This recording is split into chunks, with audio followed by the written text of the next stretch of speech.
for the confusion. No problem, Cheryl. We're just waiting to make sure we have a quorum. It'll be just a couple more minutes. Thank you, John.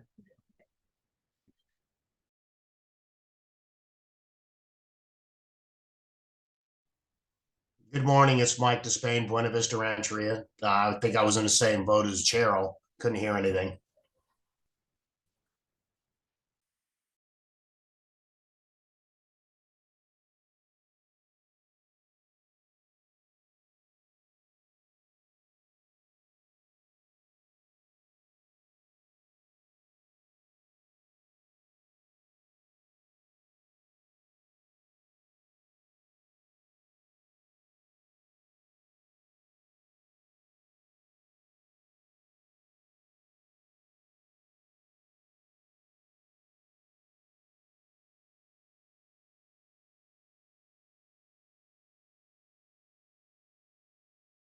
Good morning, everyone. We're going to go ahead and get started.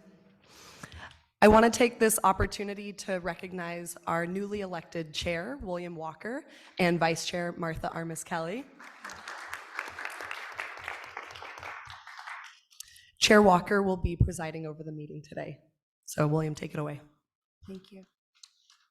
Great. Thank you so much, Carolyn. And I want to welcome everyone to the Riverside or Inland Empire region for our Interagency Equity Advisory Committee meeting for December. It's our executive meeting, so we are not just meeting as our typical EAC, but we are joined by commissioners as well as our Secretary of Transportation. And I will get into everyone who's here, but first I'd like to hand it to our clerk, Justin Hall, to do roll call. Justin, please. Thank you, Chair Walker. Vice Chair Armis-Kelly. Present. Thank you. Here. Alexandria Contreras. Here. Michael Despain. Good morning, present. Ana Gonzalez. Present. Herb Hastings.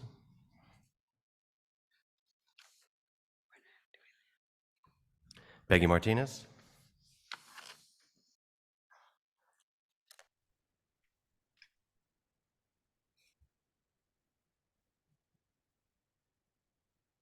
Okay. Amber Novi. Naila Pope Hardin. Axel Santana. Connie Stewart. Randy Torres Van Vleck. Morning, everyone. I'm here. Stella Ursua. Cheryl Villegas Walker. I'm here. Thank you. Christine Williams. Good morning, everyone. Present. Chair Walker. Present. Oh, whoa, present. Chair Walker, we have a quorum. Great. Thank you very much, Justin. Going back to my radio days there. What I'd first like to do is hand off the microphone to folks who will be providing introductions, and I will start with our esteemed secretary. Chair Walker, if it's okay with you, we give some instructions for the webinar. Oh, that's right. Yes, please. And who will be giving those? I will be doing that as well. All right, Clerk Pardon Hall, me. Yes. please. Thank you, Douglas. Welcome to the Interagency Transportation Equity Advisory Committee Executive Meeting. This committee's focus will be on elevating diverse and historically marginalized voices and will advise the California Transportation Commission, CalSTA, and Caltrans on how to achieve meaningful outcomes in transportation equity, environmental justice, and equitable economic opportunities, especially as related to transportation planning and programming. The meeting agenda is located on the Commission's website at www.catc.ca.gov.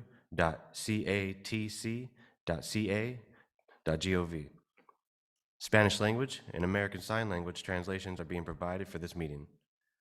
You can access these services through the Interpretation chat tab at the bottom of the screen. You will need to select which translation service you need. Please use the Q&A tab if you have questions about this. Live closed captioning is also available. please select the Show Captions tab at the bottom of your screen. There are a number of language options available there to choose from. Any document created for this committee can be translated into any language you need. Simply email us at ctc@catc.ca.gov, and we will have them returned to you as quickly as possible. Presenters, if you are on the agenda to make a presentation, please do your best to be succinct. Please remember to speak at a steady pace to allow our translating services adequate time for accurate translations. If you are presenting remotely, we hope that you will turn on your camera during your presentation if you have one.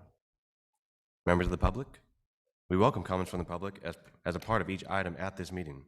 For those attending in person, please submit a speaker slip to the clerk, that's me here, at the front of the room to let us know you want to comment on an item.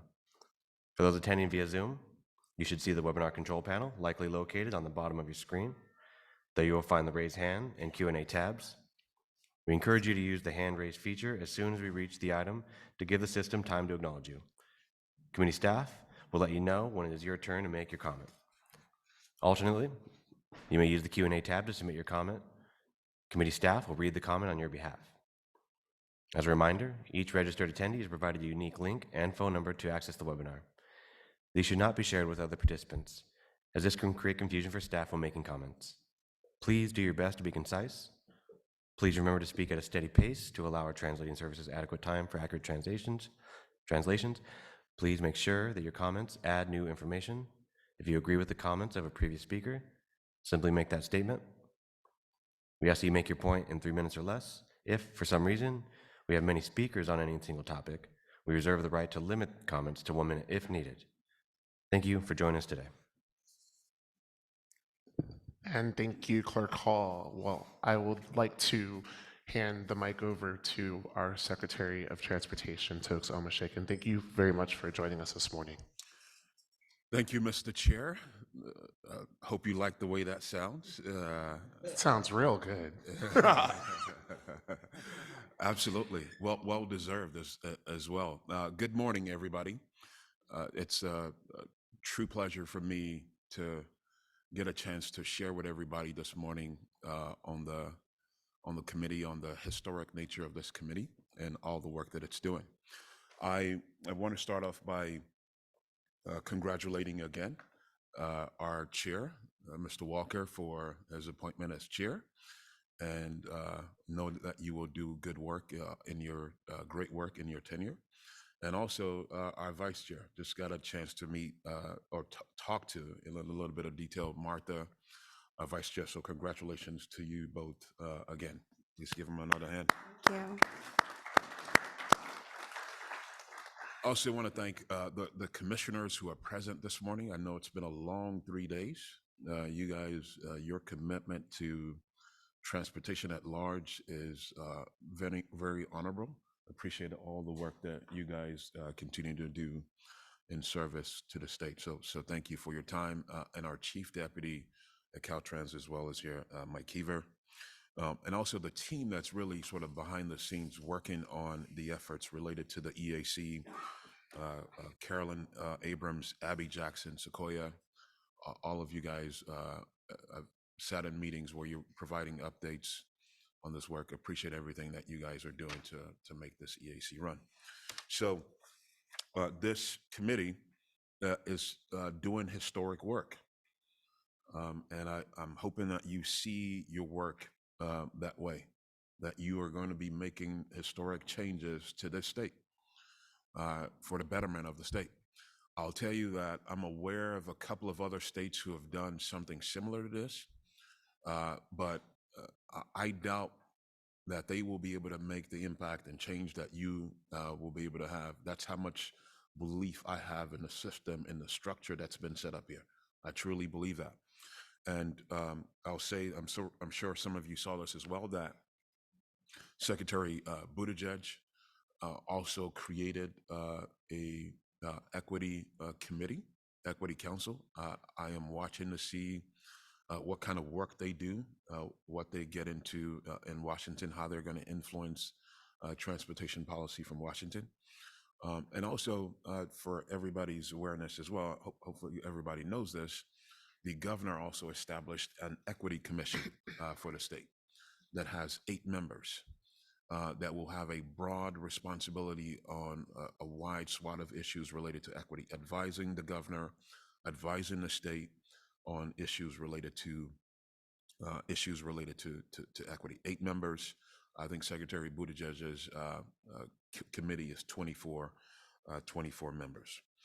So the work that you're doing, part of why I think it's historic and so important, and a meeting like this is momentous, is because of this is, first of all, this is your first full year of this committee, and it's been a year full of challenges on many fronts.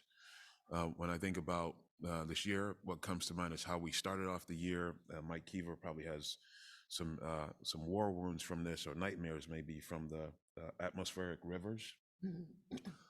That we started off the year with 27 trillion gallons of water pouring on the state, impacting many underserved communities in the state as well. But we were able to rebound and continue to move the state forward. So from floods to ending the year with fires as well on I-10, just a little north of where we are.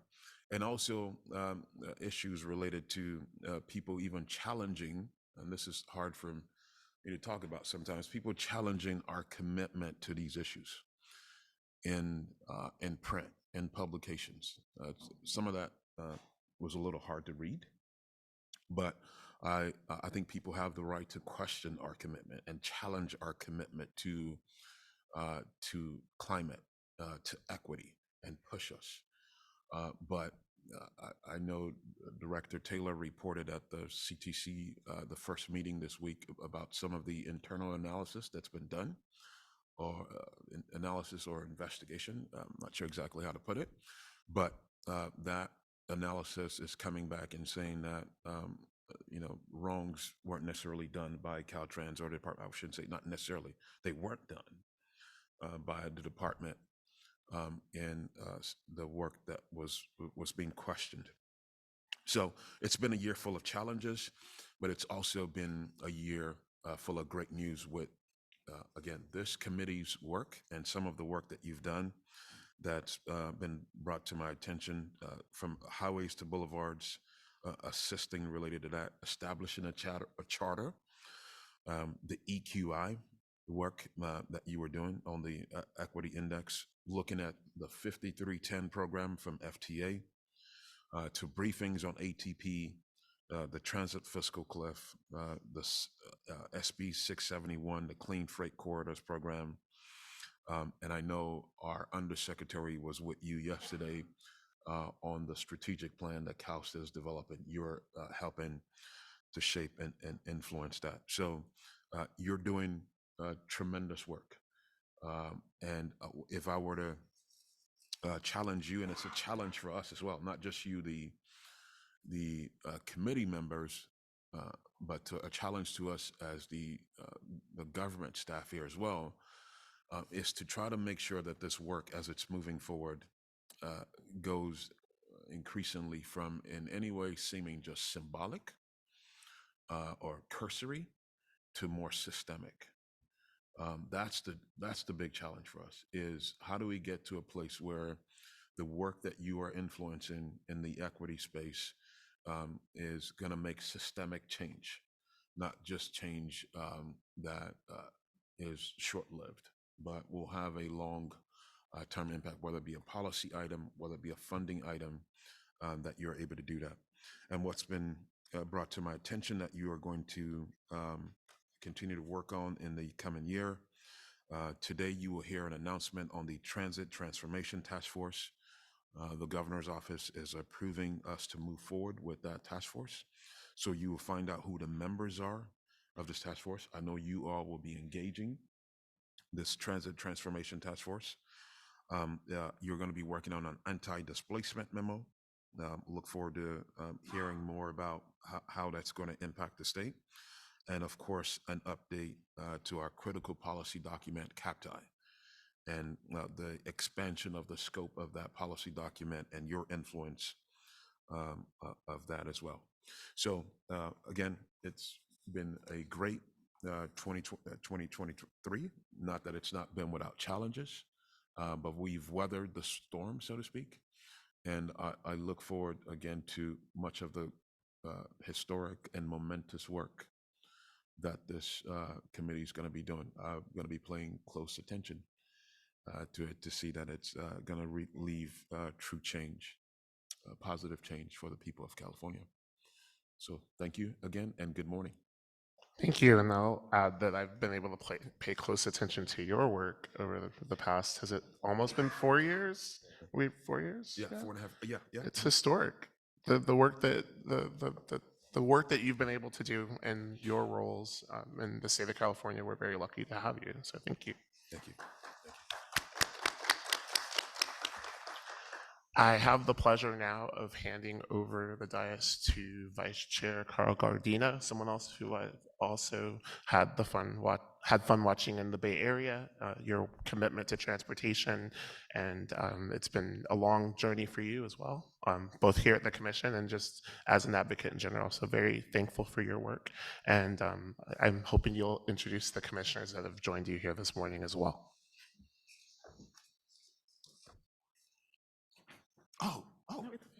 We'll come back. Chair Walker, thank you very much. And what a pleasure it is and an honor to work with the EAC members this year, as the perspectives and expertise that you have shared have been both illuminating and often humbling. I want to mention our chair at the California Transportation Commission, Leanne Eager, who planned to be here and so wanted to be here. As you may know, she has been recovering from a serious illness. She had a bit of a setback this morning, sends her apologies, but that is why Chair Eager is not with us this morning. I do want to thank my many colleagues, though, on the California Transportation Commission for being here today. Dr. Lugo, appreciate you being here. Commissioner Grisby, immediate past Chair Norton. Have I missed any of our colleagues? Let me look under the dais. No, seeing none there. But thank you for staying this extra day, as I know how passionate you are about this important work. And I truly want to recognize and thank our amazing staff support, Sequoia Erasmus, on behalf of the California Transportation Commission. Thinks that if she doesn't have me recognize her in the written remarks, that I won't. But I will. But also to Carolyn and Abigail as well. Thank you for your partnership and your leadership. In just this past year, the members of the EAC have drafted and approved the first committee charter and initial governance structure, and what great choices they have made in electing the first chair and vice chair in Chair William Walker, and vice chair and amazing singer Martha Armas Kelly. Thank you for taking on these leadership roles. I'm also sure that folks are eager to start discussing member roles and responsibilities of an expanded leadership structure, and I look forward to supporting those efforts in any way that I can add value. Throughout the year, we've been excited to hear that EAC members have worked with CTC staff on several initiatives, such as funding programs, application review, providing an equity review for updates of funding program guidelines, and attending informational briefings on commission programs and policies. And as I hope everyone recognizes, when the EAC members help us with guidelines, they are shaping the lens through which potential improvements will be considered. That bedrock action is key to us making sound decisions to benefit every Californian. It's been especially meaningful to collaborate with EAC members on our project tours, such as when we visited the City Heights CDC project site in San Diego. We look forward to working with members to organize future stops for those commission tours. Additionally, I want to give a very special thank you to the EAC members who've been able to join us at our commission meetings to introduce themselves and their work. That's one of our highlights of each commission hearing when you do that. You provide insightful feedback on your priorities for the committee, and your perspectives and regional expertise enhance our meetings and provide us with opportunities to understand equity and environmental justice priorities from members of the communities that we are in.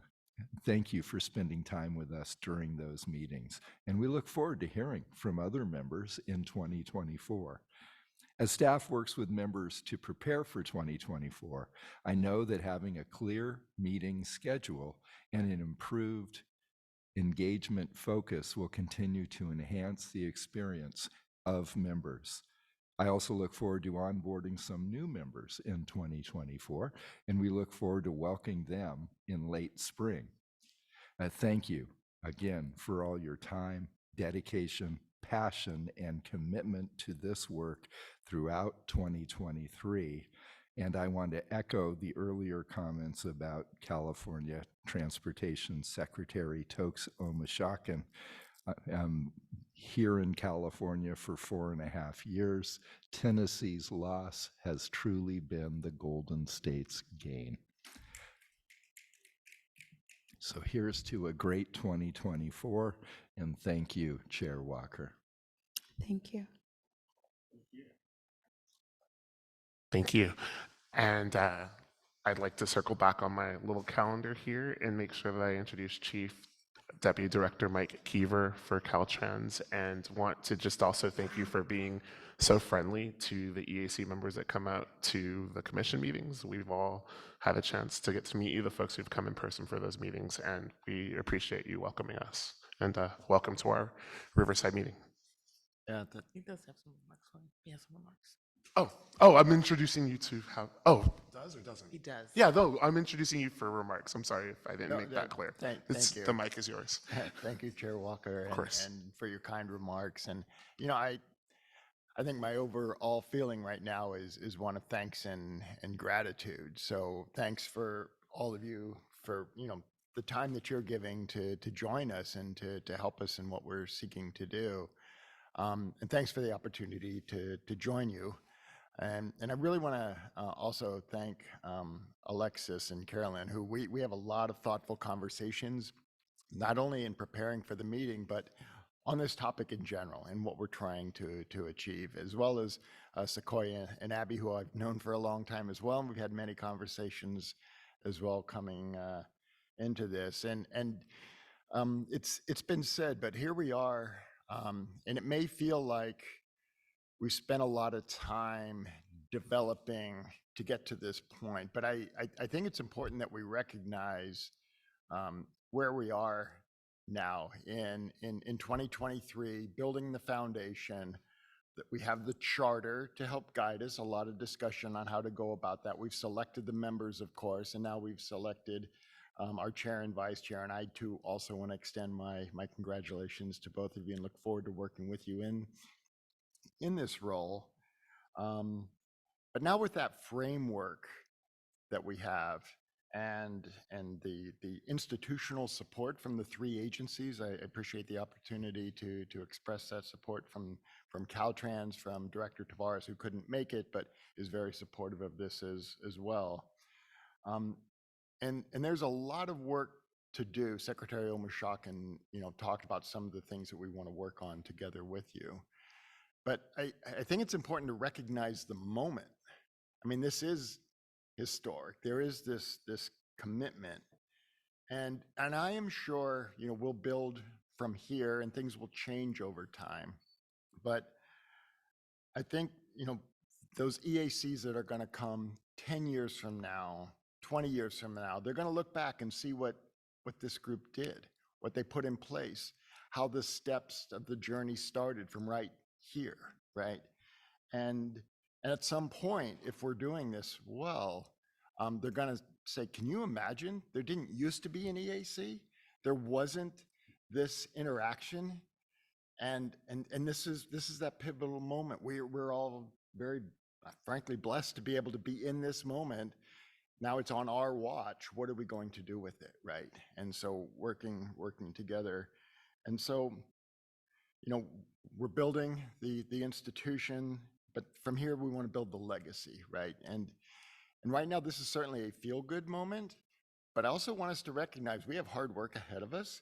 Not every moment will feel this good. There are going to be times we're going to have some really good conversations, and that's good, right? If we're doing this right, we're going to have those hard conversations. But I think it's going to be, but we have to be committed to working together to make it work, right? So all of us going forward, trust each other and say, we are going to have those good, thoughtful discussions. We're going to empathize, try to understand where everybody's coming from.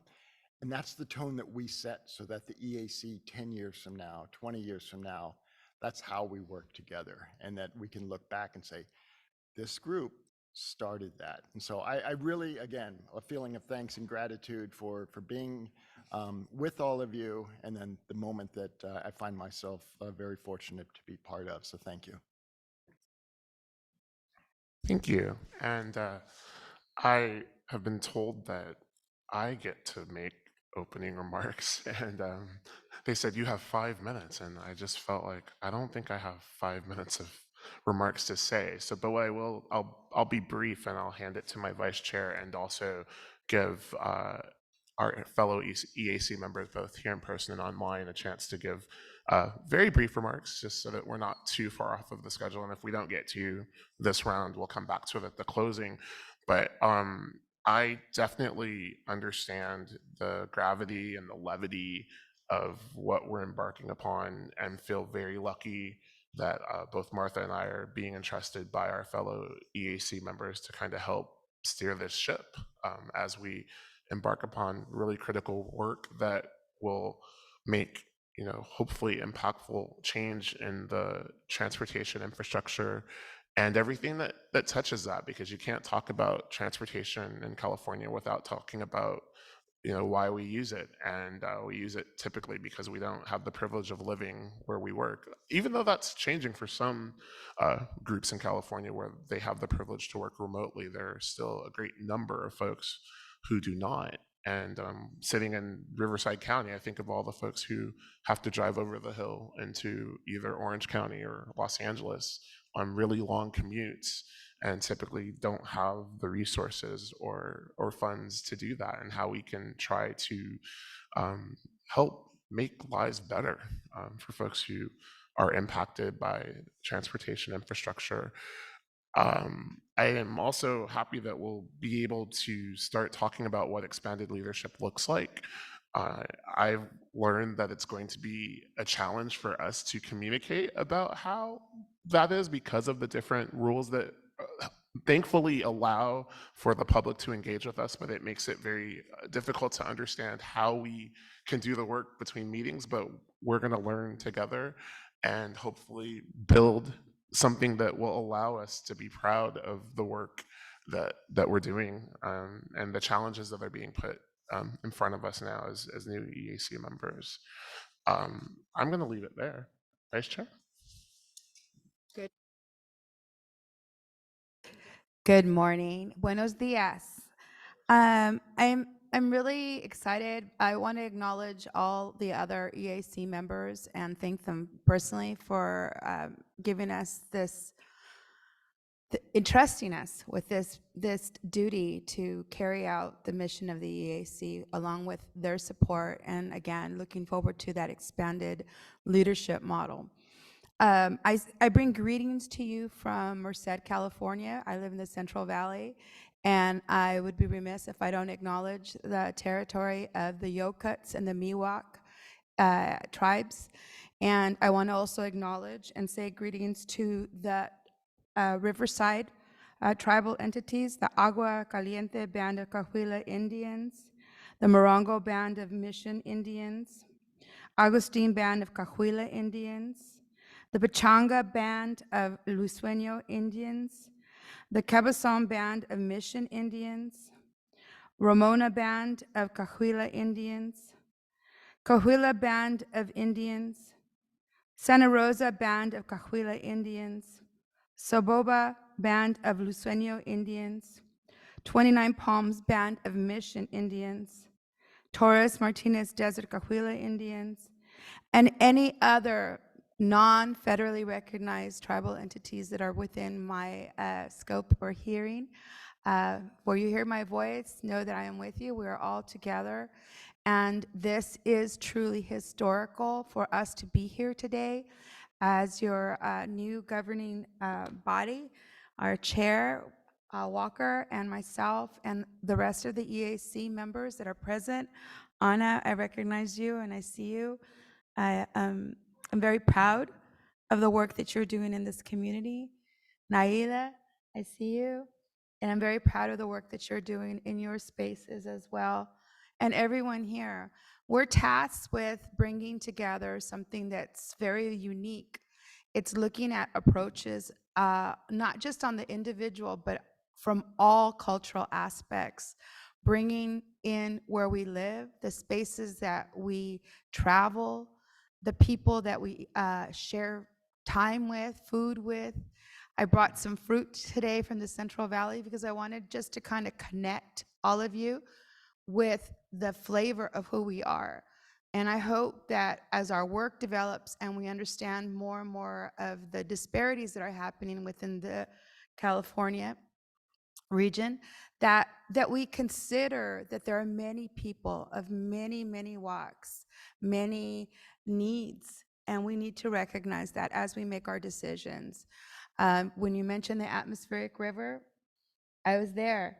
I was in Merced County, and there was a community, Planada, California, that was impacted heavily with the rains. I know of friends that were just a little further down in Pajaro Dunes, and Monterey County were affected by the floods, and so many other places. And we even had a little hurricane, I recall, this year. But recognizing that as climate changes, we need to also follow policy and make decisions that will include climate as a factor. And those are new things. These are new uncharted waters. How do we mix everything together and come to a conclusion where we're going to meet the needs of California? So I thank you for the opportunity, and I look forward to this meeting, and I welcome you to this meeting. Buenos dias. Thank you so much, Vice Chair. I'm very lucky to have you. We're a great compliment. Like you hit all the bases that I did not have time to hit. So thank you. Are there any brief comments? I know that we're running a little late. From other EAC members, whether in person or online. Anyone? I want to recognize Naila. She's here. Oh, we'll recognize that Naila has joined us. Naila Poparden. I appreciate the comments. Happy to be here. And, I think what we're doing is historical, and part of the EAC is to amplify voices, perspectives, and views that haven't been heard. And I look forward to doing that really loudly. Because voices that haven't been able to be at the table for a long time, I look forward to really making sure those perspectives are heard. So thank you. Anna. Well, I'm going to introduce Anna in a moment, but I was curious, Clerk Hall, if are there any folks from our council or our committee online that would like to speak? Members? Checking, I do not see any requests from any of the other committee members to comment at this time. Great. So then,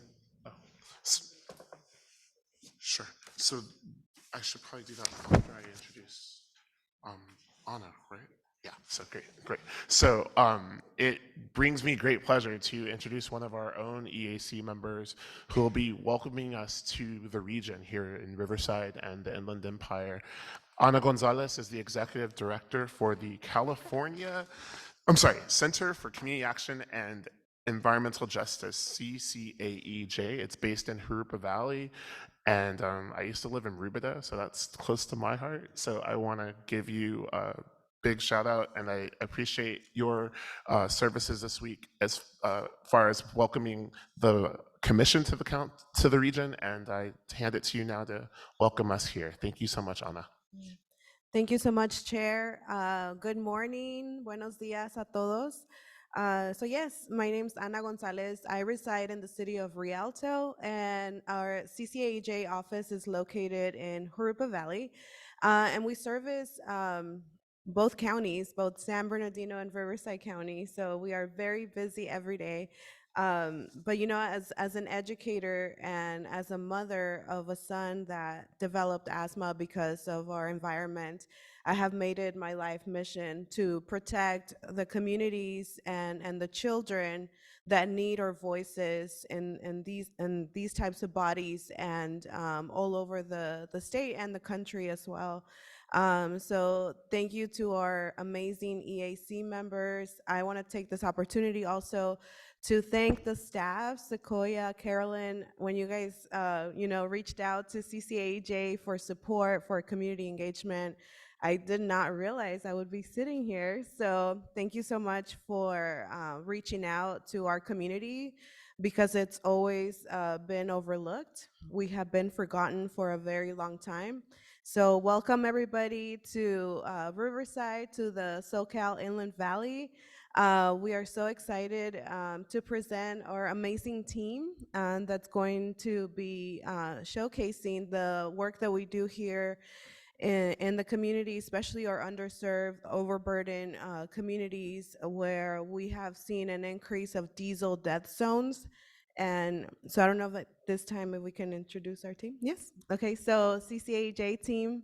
And while they come up, I want to say that each and every one of our team members come from frontline communities, so they have first and foremost experience the proliferation of warehousing, the traffic congestion, the rundown roads and freeways.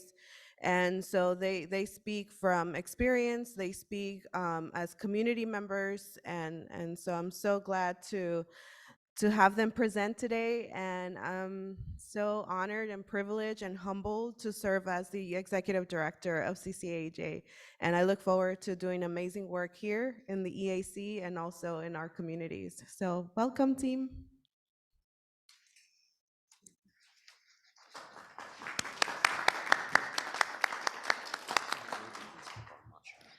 Good Morning. Good morning. Good morning. And you might be Elizabeth.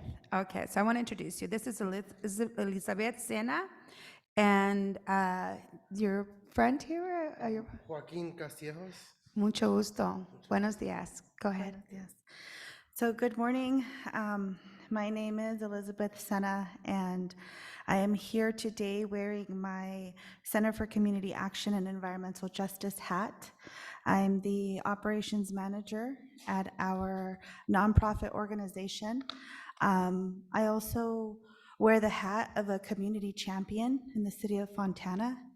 And the most important hat I get to wear is the hat of being a mom to two little girls who rely on me in order to make important decisions that are going to help shape the future of their lives. And so I truly do value this time being here in front of you guys, as you guys also make an effort to step forward in the best possible way, in a responsible way that, as was mentioned earlier today, will have an impact for many, many years to come. So this time is very, very valuable, and I'm very honored to be here.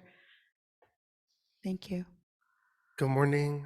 My name is Joaquín Castillejos, pronouns he, him. I am an organizing coordinator with CCAJ from the unincorporated community of Bloomington in San Bernardino County. I am also very grateful to be here today in front of all you change makers and policymakers who are looking to find a way forward for our communities who are the most impacted, like Bloomington, like Fontana, like so many communities across the region. So yes, thank you for this opportunity. Thank you. So we are the Center for Community Action and Environmental Justice. It's CCAEJ for short. I too struggled at the very beginning to say all those letters together quickly. But you get used to it, especially when it's a very a proud nonprofit to work for, and it's being represented across our region. So we are a progressive base building nonprofit organization, bringing communities together to find opportunities to basically improve our social, natural, and built environment. Those are really the three things. When you think about environmental justice, it's those three things: the social, natural, and built environment. And so we work within the communities to develop and sustain a democratically based, participatory decision-making efforts that essentially promote involvement of a diverse segment of the community in ways that truly empower the community and give them a voice sometimes that they didn't even know they had to begin with. And if they did know that they had to begin with, sometimes they don't know how to use it. And so we really do help them with that. And so the next slide is how we define environmental justice. So again, it's the built social and natural surroundings that impact our day's everyday life. And so there's this notion that once you start making these linkages, you can no longer just do tree planting, because sometimes that's not enough.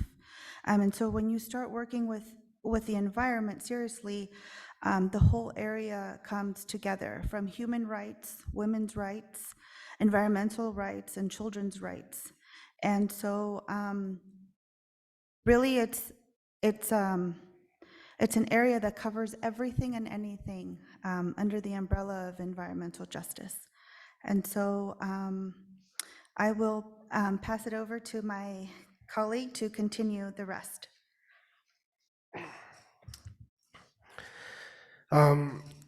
So the environmental justice issues in the IE, are very broad, but also very specific on what's impacting our community.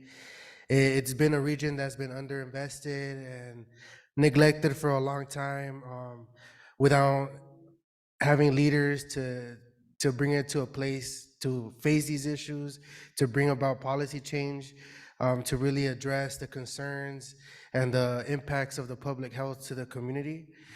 Can we go to the next slide, please?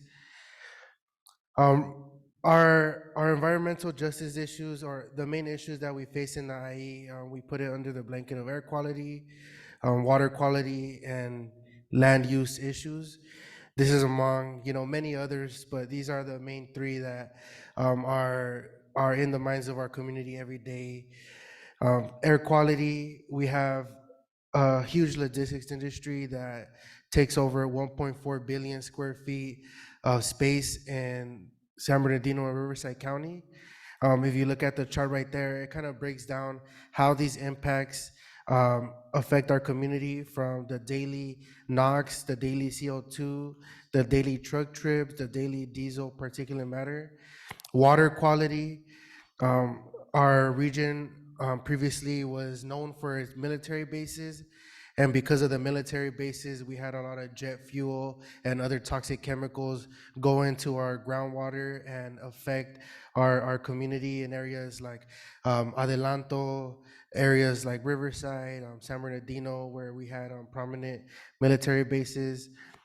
Land use and transportation, lack of open space, green spaces, lack of preservation of natural areas, bad land zoning, inadequate public transit, and inadequate truck routes, to protect the community and make sure that those who are driving in the streets or walking, using public transportation, are able to be safe as they go about their lives. But these are some of the issues that we see, and I'm sure if you flew in, you noticed a huge blanket of warehouses everywhere you looked, and that's the issues that we're facing every day. And as time goes by, they continue to be exasperated as we don't get the policy that we need or the regulations to really curb the continuing development of our communities in the Inland Empire. Next slide, please. So fighting for sustainability in our communities, and our focus in organizing is to build community power and leadership through community education, civic engagement, and policy. In the past few years, there have been several campaigns that we have fought for and gone along with community to bring about change through local agencies. Some of these campaigns include the warehouse indirect source rule that was successfully campaigned to make our local air quality management district hold warehouses accountable for their emissions. Is still in the works the the rail yard indirect source rule, which is still being fought for to protect those communities next to rail yards. It is still in the works, but community is fighting hard and at every turn, using their voice to try to bring these protections for our community.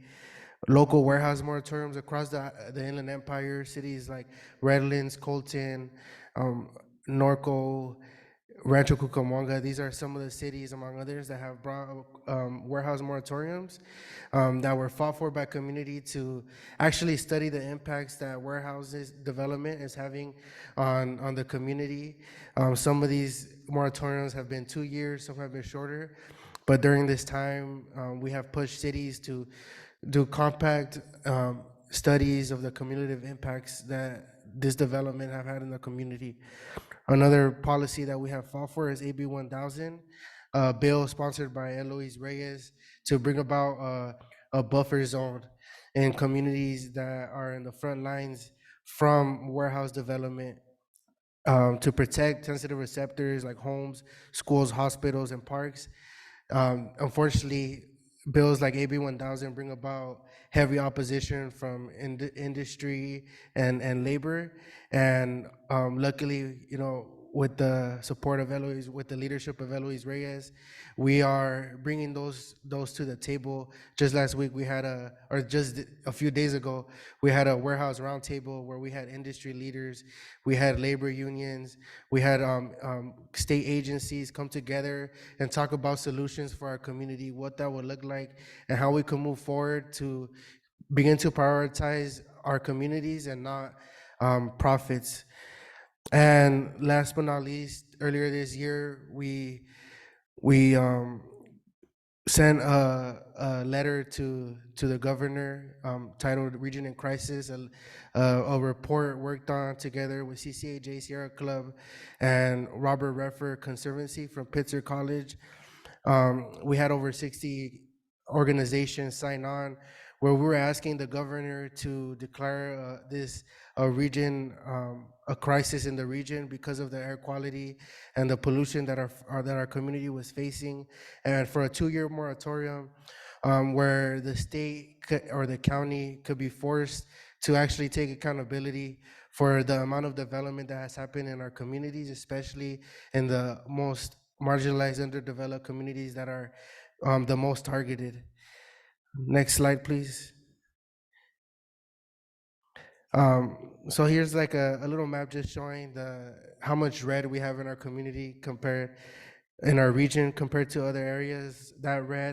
Those red zones, just from the kind of viral screen, show the amount of respiratory diseases, the amount of hospital visits, asthma rates that our community are facing every day. If it's red, it means it's over in the 90th percentile, and as you go lower in color, it's more. But our communities are facing immense impacts, and they continue to voice their concerns and fight for their rights, as we continue to organize. But we won't stop until we see this red turn to green. And that might take a lot of years, but as we continue to organize, we're getting closer and closer every time with every bill. And the reason we brought in the region in crisis is because to our communities, our region is in crisis, and every day it's a risk to go outside and breathe in the air, a risk to go outside and drive, to put your public health and safety in danger because of the inadequate development, use of land, and public transportation, and everything that coincides with that in our communities.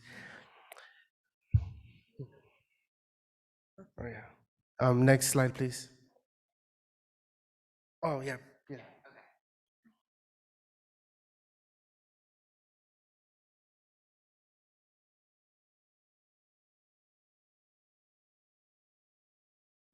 In California's Inland Empire, warehouse growth is one of the most critical environmental justice issues of our time. The rise of e-commerce and associated warehouse expansion since the COVID-19 pandemic have brought decreased air quality and health inequities into sharp focus. These air inequities have continued to challenge our most vulnerable residents as we now face our latest health crisis: respiratory syncytial virus, RSV. The distinctive bowl shape of inland geographies captures pollutants, leading to cardiac, respiratory, and reproductive health impacts, as well as cancers. Over the past 22 years, state and federal air quality regulations have progressed with reducing large particulate matter and oxides of nitrogen emissions. However, with the recent exponential increase in warehouses in the Inland Empire, decades of effort are being undermined as greenhouse gases climb and nitrogen emissions, particulate matter, and ozone continue to disproportionately impact certain communities. In addition, documents prepared under the California Environmental Quality Act have not sufficiently reported the extreme cumulative impacts that project development will have on the health of residents. As a result, decision makers have not accounted for the holistic and long-lasting effects these projects have on the health of community residents. Environmental injustices that disproportionately affect disadvantaged communities have been ignored. This has resulted in exponential growth of warehouse infrastructure and related health problems that impact communities, workers, children, and the elderly, leading to a public health crisis in San Bernardino and Riverside counties. Due to the unchecked escalation of warehouse growth within the Inland Empire, over 300 warehouses are 1,000 feet or less from 139 Inland Empire schools. Over 600 warehouses surround the same schools are at 1,500 feet. Unhealthy air quality in San Bernardino County rose from 14.8% in 2019 to 19.7% in 2020. 20,000 children have missed 11 days or more of school in San Bernardino and Riverside counties within the last 12 months. In 2010, 337,445 of Inland Empire residents lived within a quarter mile of a warehouse. By 2022, this number grew by 30,000 to 367,584 individuals, roughly 60% of whom are Latina. Census tracts within San Bernardino have close to 20% asthma rate. In Riverside County, those censuses have over 15% asthma rate. The Inland Empire has the highest concentrations of ozone in the country, according to the American Lung Association and Cal EnviroScreen 4.0's most recent report.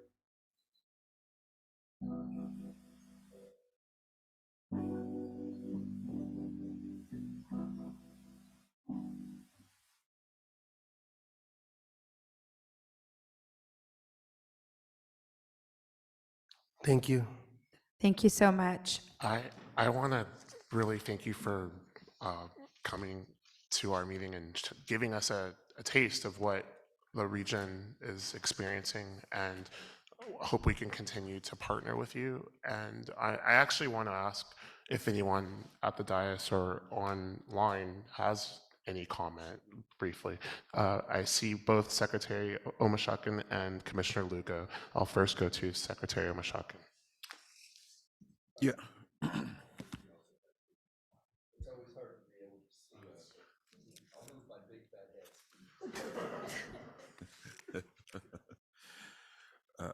The vice chair always has interesting comments to make. He said something interesting at the last commission meeting about where he was. I thought that was the funniest thing. But anyway, we'll digress.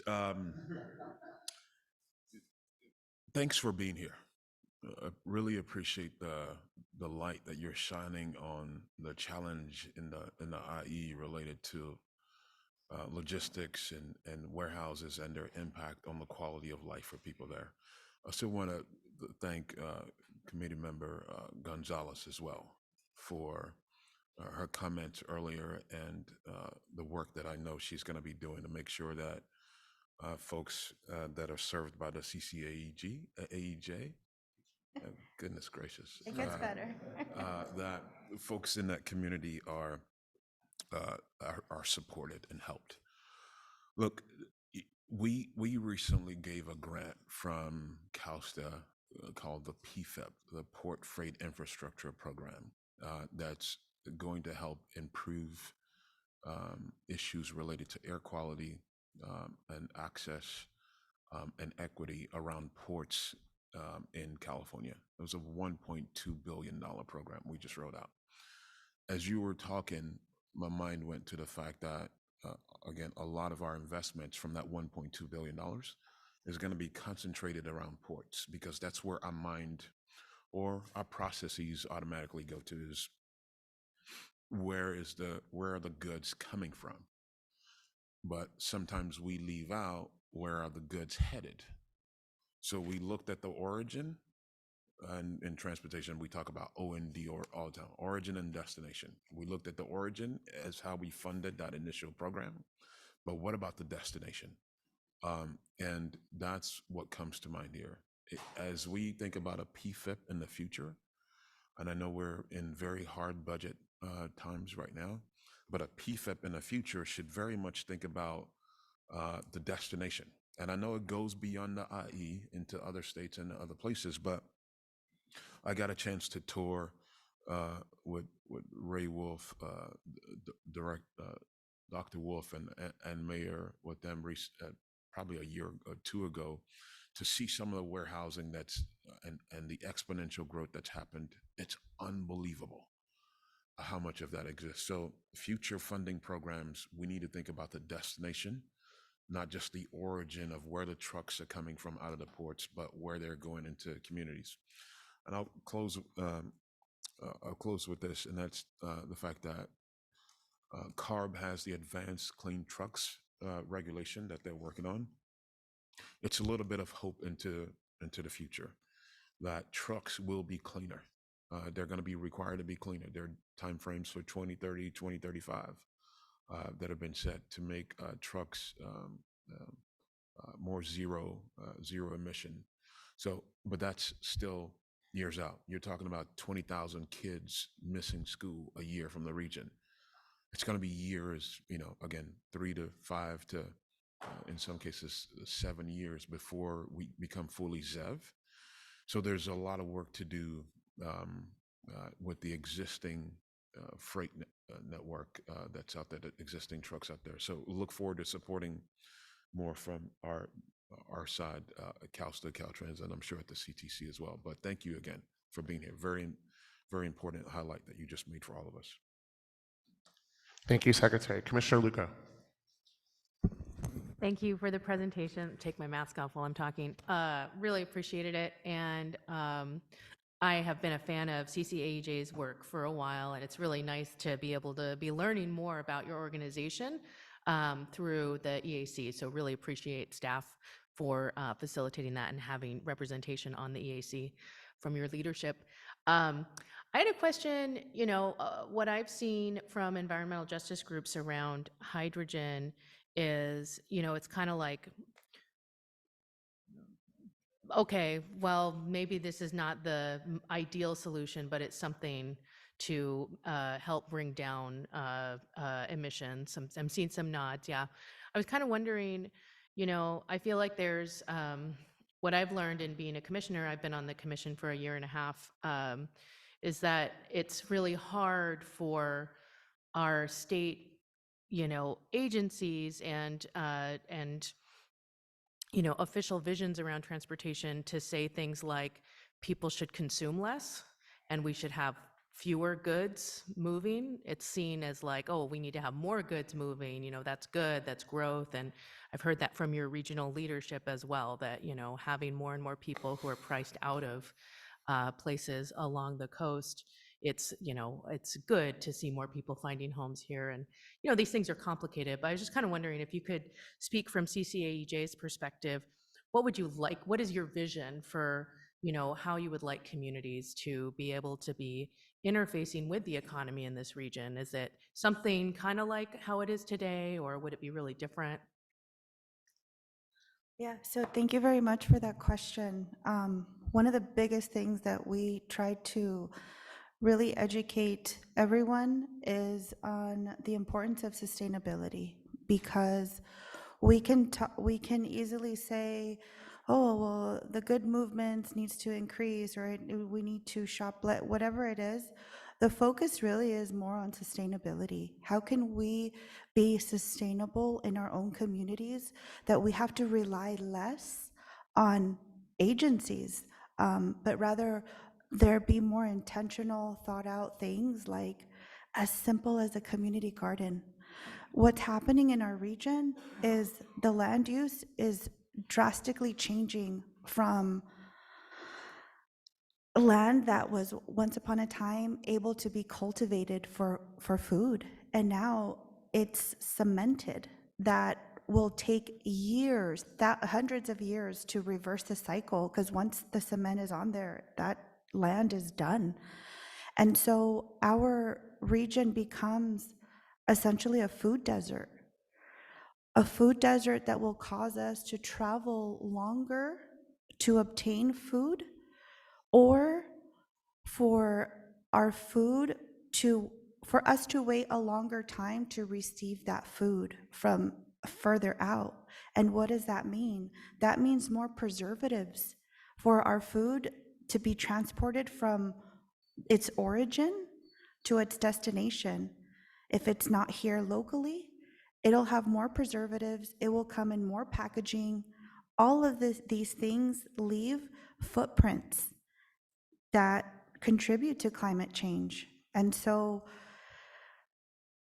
as you mentioned, you know, there's this toss up of like hydrogen. Yes, it's the lesser of the two evils. It's not the complete answer, but when you're able to be more sustainable as a community in your area, whether the trucks, whether it's electric, whether it's hydrogen, whether it's diesel, it almost becomes irrelevant, because the true progress should be that you should be able to walk, not drive. And so that's where the entire mindset needs to change, to where we have to be able to have walkable and breathable communities that we can, you know, walk and not rely so much on transportation. So I hope I was able to answer your question. Thank you. I would like to add a little bit on that too.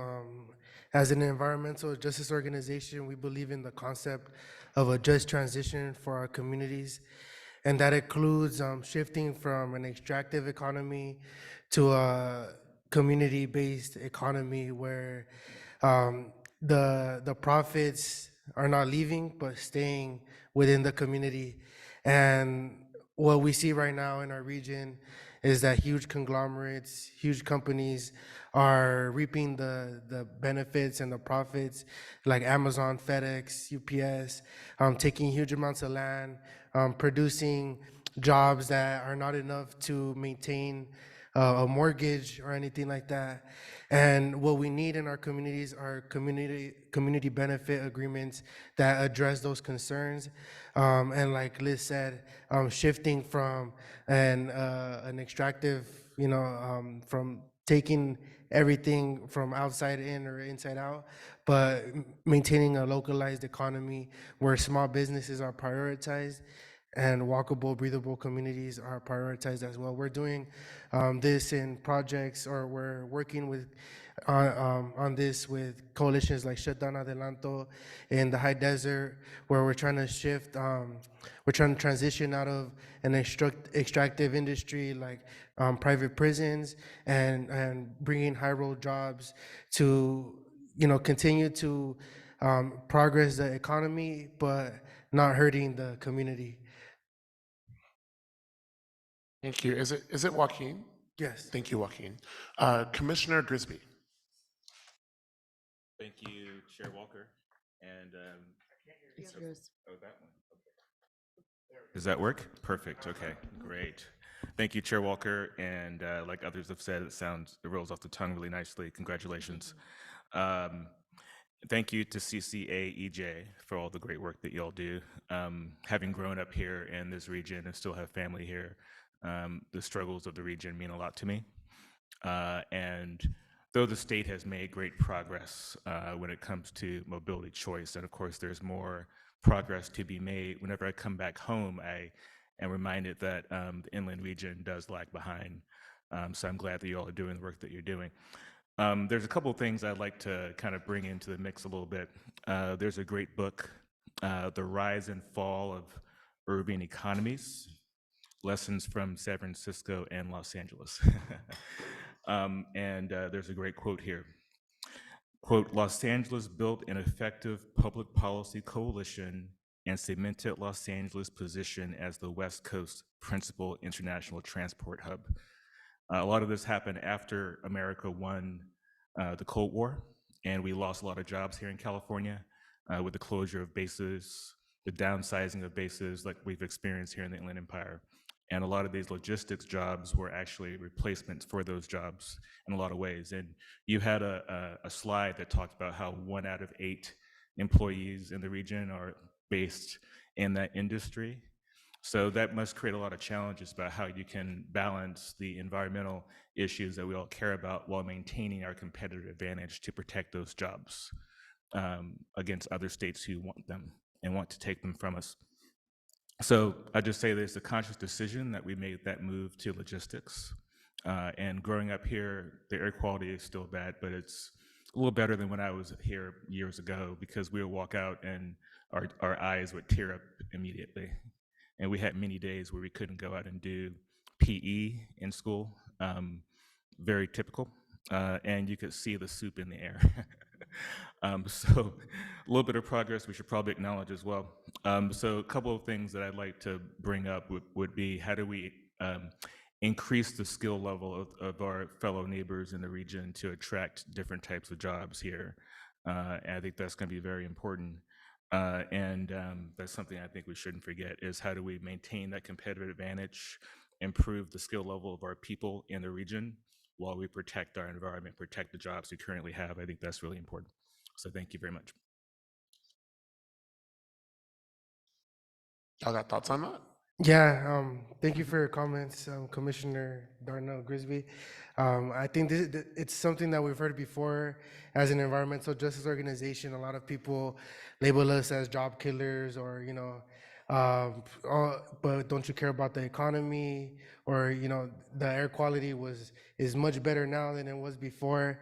And while that may be true, it's kind of like we were on a up for several years.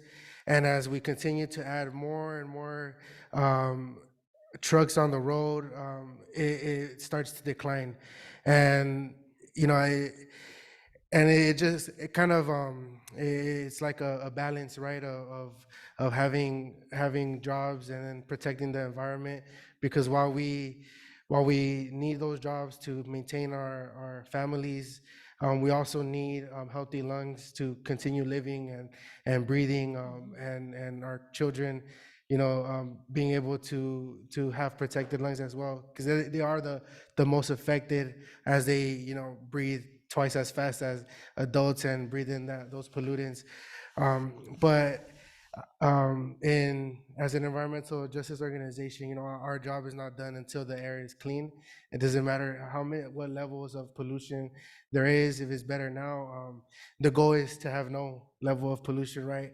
And also, work with unions and industry to make sure that our jobs stay here and we have a better quality of life for all, right? And hopefully that comes without having to sacrifice our health too. Thank you. Thank you. Member Contreras. Oh, did you want to respond? Sorry. Go ahead, Chair. Vice Chair. No, go ahead. Okay. Member Contreras. Hi, thank you so much. Everybody's viewpoints have been super helpful. One thing that I want to remind everyone is that on our end, as the Interagency Advisory Committee, we should be looking at this from a systemic point of view, and how we can best embed practices of equity within the planning process. And so right now, CalSTA, I just want to remind everyone, CalSTA is seeking to establish an agency-wide strategic plan that then embeds it with equity goal plans. But right now, that strategic plan lacks a clear statement on what and an analysis of what an equitable outcome in transportation can look like and the roadmap to achieve it. And it is our role as the Interagency Advisory Committee to make sure that there are clear definitions of equity in transportation generally, especially when we have to address holistic and intersectional natures of transportation. Clean air, walkability, where the goods go, where the goods come from. This is our role. And so just want to remind everyone that CalSTA, CTC, Caltrans should all develop their own specific racial equity action plans for their needs, but they should be made in coordination with each other. And our advisory committee, since we are an interagency advisory committee, is the best opportunity for this exact collaboration. And I'm really looking forward to hearing from all the agencies on how we can work on embedding best practices for racial equity within Caltrans, CalSTA, California State Transportation Commission. But yeah, I just want to remind everyone that we have to approach this from a systemic point of view, especially when it comes to embedding equity. I definitely appreciate those remarks. Does anyone up here want to respond? And if not, I can go to. I have two hands. I have Commissioner Norton, and then I have Vice Chair Armas Kelly. You go first. Oh, and I have Naila. Okay. All right, I'll make mine quick. I just wanted to say that I'm very proud of the work that you are all doing. As an environmental justice advocate, it's so hard to be able to stand in those spaces. I come from the Central Valley where ag is very important. We all need to eat. And sometimes people say things that are really hurtful because we're looking at the best interest of our families. But at the same time, we know we need to maintain viability and economic flow for our families as well. We all need to eat. We all have a place at the table. And shifting and moving and keeping that in a way that each person or each party receives some exchange is very hard. But I'm very happy to hear all of the work that you're doing.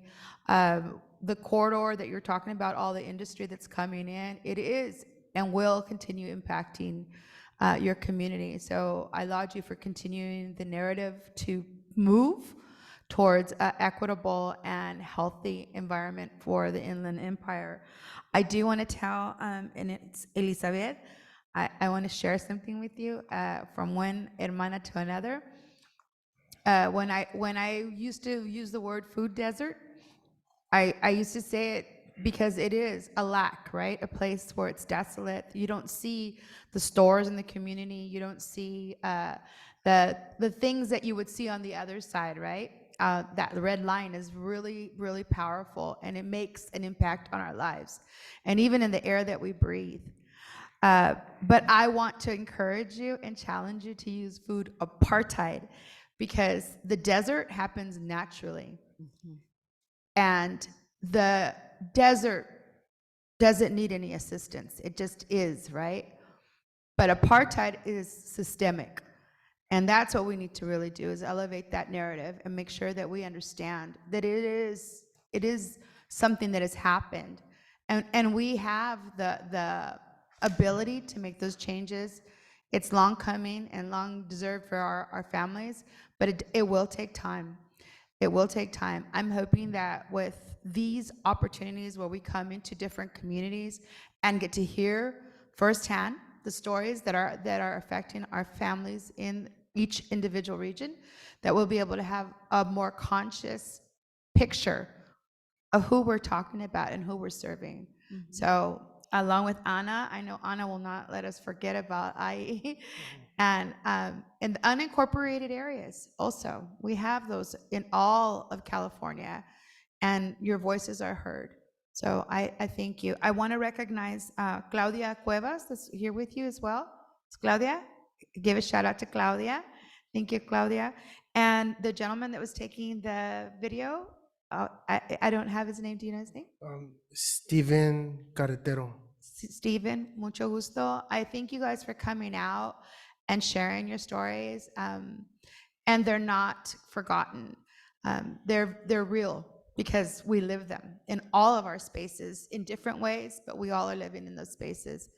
And I have the most confidence that the work that we're going to do is going to be challenging and hard, okay? Because things have been different for a while, but I really feel that the people here have the best interest for our families in California and the IE. So thank you again. Thank you. Commissioner Norton. I'm going to yield my time to Naila and then speak after she does. Okay, great. Member Pope Harden. Yes, my comments will be pretty short. I just want to, I'm always humbled by folks that stand at a dais and ask people, stand at a podium and ask people at a dais to recognize their humanity. And I wish we didn't have to do that, but here we are. I just want to say that personally, I am internalizing the burden that this region carries for the whole state in terms of good movements.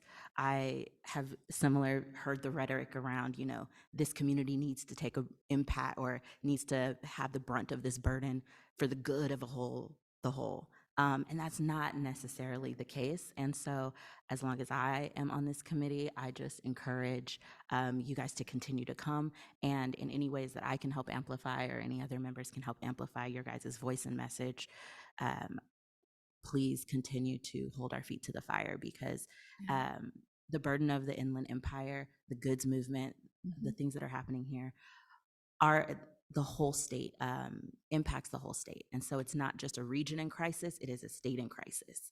And so thank you so much for your time. Thank you, Naila. That was great. Yeah, really wonderful. And Commissioner Norton, please. First, I want to thank you so much for your presentation. This is really gripping as you are talking about what's happening in the daily lives of people and how you are bearing the brunt of the effects of what people qualify as economic progress. And I think one of the things that we've been very excited in our participation with the EAC and as a multi-jurisdictional report, with our SB 671 report about how to move away from diesel to zero emission and cleaner trucks and removing particulates. It doesn't take away from all of it, but we are looking at what are community benefits, what are the opportunities to have new high road jobs, especially in the zero emission industries. I mean, we really want to make sure that there are opportunities to better people's lives, not only in the effects, but actually in who gets to own what. Who gets to really have those high road jobs that allow people to own homes and pay for the family expenses in ways that we all struggle with. We want this to be an opportunity for our co-learning to make the community better. And so we really appreciate your participation, but we also see this as a really functional next step of the report that we just approved, and that has a next life of how do we implement it, how do we get the diesel out of the air, how do we move to these better processes, and how do we create safer roadways so that communities don't have car-truck interactions, so that you can actually be safer and have the walkable communities and bikeable communities you deserve. So I just want to make sure that you know that we're here at CTC to make some of these things happen, but we really want this to be a dialogue. And so we really appreciate you coming and starting that dialogue, because whenever there's conversation like this, that's when the healing starts to happen, and we look forward to our work together. Thank you, Commissioner. Do we have other comments from members, or commissioners or staff at the dais or on Zoom for this item? Yes, please, Chief Deputy Director Keever. Yeah, and it could just be Mike.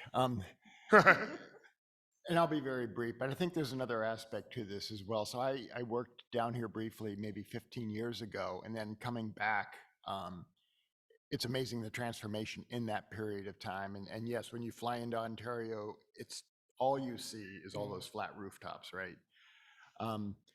in addition to all of the air quality impacts, the other part that really struck me is the same streets that I would be on before, how much they've been transformed. So I want to also remind us of the safety impacts, right? All of those, that truck after truck after truck, and for people to try to walk and cross those streets, the schools didn't move, and so the same patterns that people are trying to maintain, it's just a very different environment. And so part of what we're talking about is we're adopting the safe systems approach, is you have to look at what are you trying to do?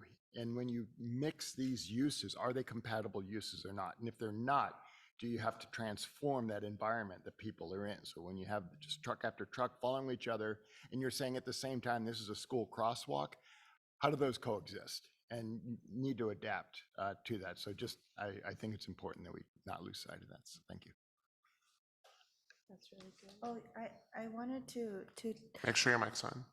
um, oh, yeah, Okay, okay, sorry. okay, great. No, I definitely appreciate that, and that is a concern, especially as a parent. I think that in our community alone, it's changed, because as parents, we no longer feel safe to let our children walk or bike to school, because the fact that Harupa Avenue has become a truck route, where it wasn't before. And quite honestly, it has no business being a truck route when there are other streets that can be used for that are closer to the freeway, that do not right along the backyards of homes. And so I remember when school was back in session right after COVID, the parents were so scared to let their kids go to school that the traffic from just the residents alone was immense, because the parents just don't feel comfortable letting their kids walk to school. And so when we think about solutions, I think that should be something that we should talk about. We're realizing that there's a problem, that there's an issue, and that there needs to be change. And I think sooner rather than later, we have to start talking about real solutions that impact frontline communities. And part of those solutions, again, whether it's a battery operated truck or a diesel operated truck, it's still a truck and it's still moving goods, and it's causing road degradation, and it's something that the taxpayers have to pay towards, which, but also there's this element of that combination that should not be there when you have schools, because there's that peak hour, that everyone's trying to drop off their kids to school, and now the wait times are longer when you have to make a left turn because there's two trucks. So now you have to wait to the second or third green light to be able to turn left, because there's two trucks soaking up what could have been 3-4 cars, and it just delays. And the impacts are traffic, and how do we navigate it around an infrastructure that was never designed to begin with to sustain this? And now it's going to continue, because there isn't, even though 40% of the warehouses in our area are sit empty, our fear is like, what's going to happen when they get activated? The traffic is going to double and triple. And so there's just, concerns. And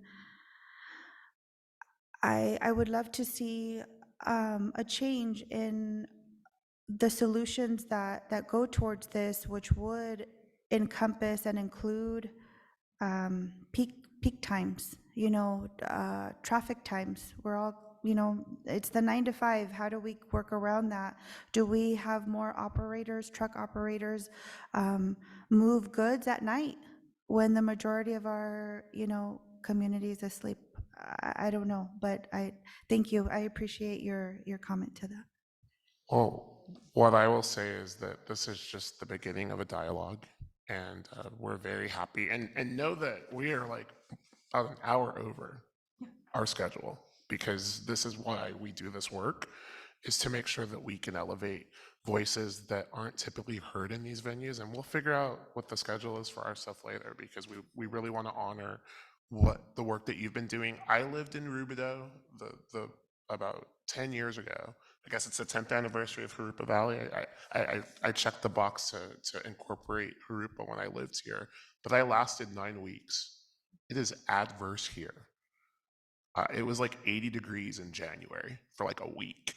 And so I knew what climate change was living here, like more than a decade ago. And so I think that this dialogue should continue and we should look at how we can continue to help. And I like the phrase inland valley, like let's, decolonize our terms, the inland valley. Let's look at how we can better the conditions for folks who live in an area that's really the staging area for every consumer good that's consumed. Here we are in December, right? It all comes through here. So I want to thank you both. Make sure, Joaquin, we get your comment card because we want to honor this moment and honor both of you speaking. I'm going to move to public comment for this item. Thank you both. Claudia, did you want to share? Claudia Cuevas, come on up. Yeah, if you have anything to add, please come on up. Thank you. Thank you both. Thank you, Elizabeth. Thank you, Joaquin. Y siéntete libre a hablar en español como quieras, ¿ok? No, no hay ninguna situación aquí que no podemos tomar en Ayuda. cuenta. Muchísimas gracias. Hola, muy buenos días. Mi Good nombre morning. es Claudia Cuevas. Ahora soy miembro más de CCAEJ. El año pasado yo me involucré Last year I was involved como un centro de la comunidad, at a community center, participando en las clases que ofrecen. and participating in the classes that are being offered. Yo viví por 12 años en Los Ángeles. I lived for 12 years in LA. Me mudé. I moved. Mis hijos, mis dos hijos pequeños resultaron con asma. My two youngest children resulted having asthma. Vivía a 15 minutos del aeropuerto de Los Ángeles. I lived 15 minutes within the proximity of the airport. Toda la contaminación, mis hijos, su cuerpo lo recibió. And all the contamination, their bodies, they absorbed it. Como papás, busca uno lo mejor para sus hijos. As parents, we look for the best for our children. Decidí moverme sin conocer a nadie a estos rumbos. And I decided to move away, 5 hours away in this area. Buscando una mejor vida para mis hijos y una mejor salud. I was looking for better health and better economic situation for our family. Yo hace 13 años que llegué a este vecindario. It's been about 13 years since I arrived in this neighborhood. Era algo agradable. Era un puro was vecindario de casas. There were many homes. Y vi el freeway, era algo accesible que duraba, si regresabas a Los Ángeles, 40 minutos. And it was very accessible because I could get on the freeway and it would be only 40 minutes away from Los Angeles. Ahora, para poder ir a visitar a los familiares de regreso a Los Ángeles, estamos hablando que es 1 hora 45 minutos. So now if I want to visit my relatives, it will take me 1 hour and 45 minutes to be able to reach my relatives. Y lo triste de todo esto es ver que la contaminación volvió a llegar hacia mí, hacia mi familia. And the sadness in all of this is that the contamination or the pollutants have managed to find their way back to me again. Alrededor de nuestras escuelas Around the schools, siguen abriendo más fábricas, there are many companies and industries opening. que quiere decir más camiones y más automóviles. That means that there will be more vehicles and trucks in that area. Quieren que las escuelas se hagan, involucren otra vez las calles seguras para nuestros jóvenes. The schools want us to get involved in what they call safe routes. Pero uno como papá viendo tanto tráfico y camiones pesados, pues la verdad no puede participar en eso. But as a parent, seeing the heavy influx of traffic, this is not attainable. En los tiempos cuando yo vivía en Los Ángeles, usaba mucho el transporte público. When I lived in LA, I used public transit often. Soy una de las mamás que opta por usaba el tren, transportaba en el tren.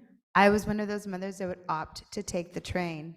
Íbamos a la playa que te dirige hacia Long Beach o a Estudios Universal o al centro de Los Ángeles. We would go to Universal Studios, to the beach, or to downtown Los Angeles.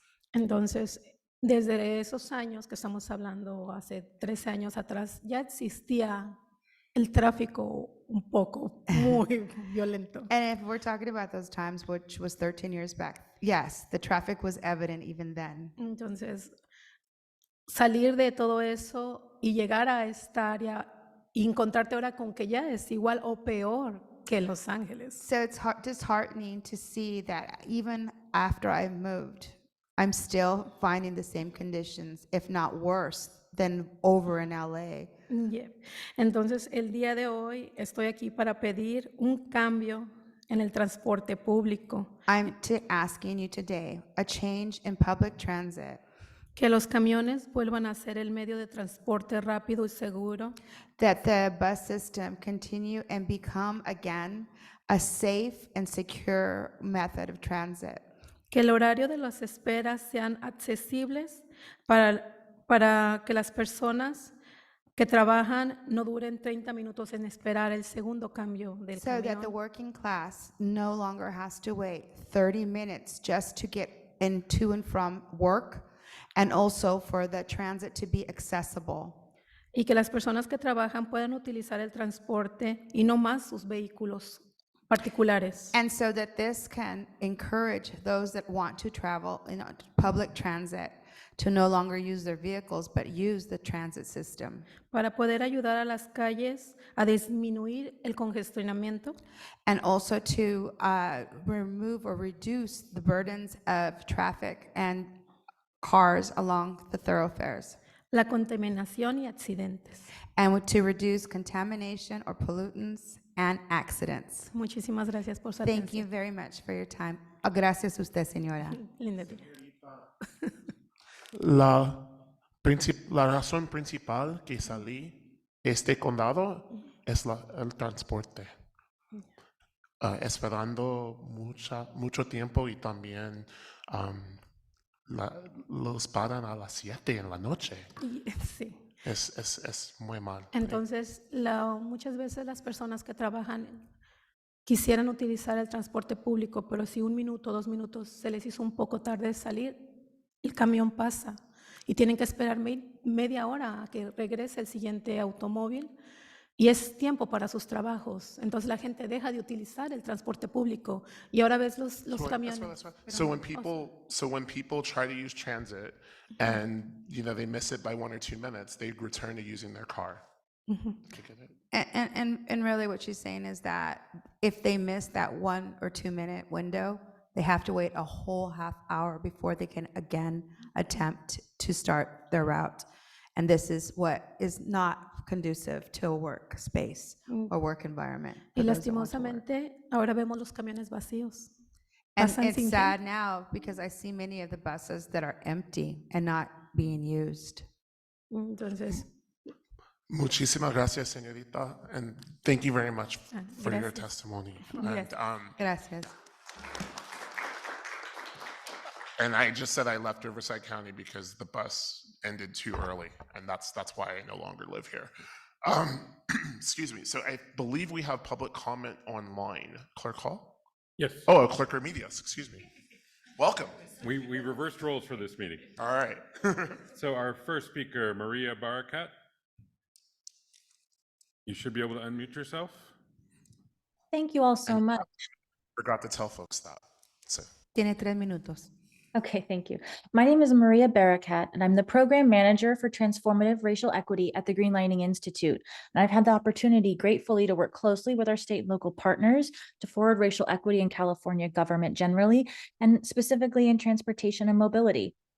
In California, we're unique among the nation to have clear support and scaffolding from state government, from the governor and their administration, to take concrete steps to urgently address the harmful inequities experienced disproportionately by BIPOC and low-income Californians. For instance, in the governor's executive order N1622, they mandate specific directives for equity transformation, including that all agencies update and create strategic plans to embed racial equity. As an expert on government equity practice and policy, I want to offer a few recommendations that are critical to embedding equity in California government jurisdictions. Racial equity or equity is more than an ethereal goal of representation of historical marginalized groups in current structures unchanged. It's the affirmative process of implementing known practices to actualize real change in government that is lasting and cohesive.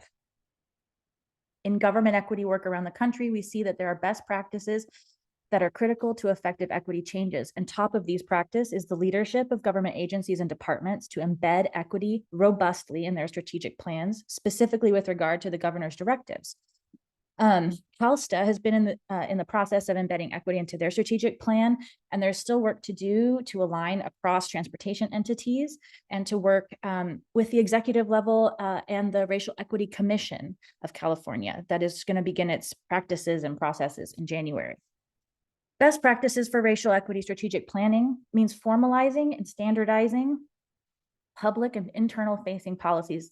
And they include the explicit naming and defining of racial equity across entities in cohesive ways, the acknowledging of government impacts on inequities across the range of public experience from health and well-being to access to resources and wealth generation, sustainable power sharing with communities that is lasting, the development of robust strategic plans, the implementation of equity frameworks and analysis tools across levels of agencies, the collection and analysis of racial geospatial data. Disaggregated data is the standard for this work and is in no way prohibited by Prop 209 in California. The development of racial equity capacity building that's fully resourced, and the institutionalization of racial equity analyses. These are just to name a few. And I thank the committee so much for giving me the time to share these. And I look forward to continuing to offer support to state and committee partners. Great, thank you. Our next speaker is Hannah Krager. Hannah, you should be ready to go. Hi, everyone. Great to be here with you all. I'm Hannah Krieger, Senior Program Manager of Climate Equity at the Green Lining Institute. We are a research and public policy nonprofit advocating for racial equity, and my focus area is clean transportation equity. So first, I just want to share deep appreciation for the work of CalSTA, Caltrans, CTC, and the Equity Advisory Committee to push forward this very important equity work. And I want to focus my comments specifically on the equity component of the CalSTA strategic plan, which I know was shared with the committee yesterday, because this committee has the influence to shape this. This will be the core foundation that we carry this work forward. And as the committee and agency leadership stated earlier, we're in a place where we're off to a good start, but there is still quite a ways to go. Green Lining appreciates the CalSTA staff who we worked with and who have worked hard to produce this document on a tight timeline. They've been very open to hearing our wealth of comments and feedback to the strategic plan. And today, given the short amount of time, I'll just share a small sampling of some of the core components we'd like to see improved. While I appreciate that equity is a core principle within the plan, it also needs to be more intentionally embedded throughout every single principle. Equity cannot be siloed. And as Commissioner Contreras mentioned, setting goals is not enough. Equity has to be embedded throughout the process, outcomes, measurement, analysis, and very importantly, into the agency's budgeting approach. I'll share one example of why this is important. And I really, really want the Equity Advisory Committee to sit with this fact and hear it. Currently, the public has no visibility to understand how Caltrans, CTC, and CalSTA's billions of dollars in transportation investments are providing measurable benefits and harms to disadvantaged communities. Just let that sink in. We have no idea how our transportation investments are providing benefits or harms to our disadvantaged communities. And so how is the state ever going to close transportation disparities if we don't have a process to collect and share that baseline data in one easy to navigate place? And so as a very first step, we need this critical information in order to advance equity. But to do that well, we need this to agree upon a shared definition of disadvantaged communities from a transportation perspective. We need to define benefits and harms. We need to require that this information is collected and reported in a consistent, transparent, and digestible way. I see all of these as critical decision points as a perfect opportunity for this advisory committee to weigh in on. And there's no need to start from scratch. Through California climate investments, the state already has real-life examples of how to do this. Again, I really appreciate all your work on this and offer my assistance on how to operationalize equity in the strategic plan. Thank you all so much. Thank Hannah. you. Our next speaker will be Roberto Flores. Roberto, you should be good to go.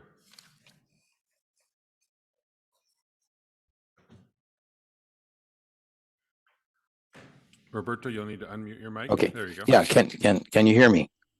Yes, we can. Okay. So I guess a big question before I start is whether I'm in the right place, because I'm not sure. I'm commenting on two particular issues, and is that okay? Well, let If me there are just. issues that are on our agenda, they'll be at the next item. That'll be okay. The open comments. Okay.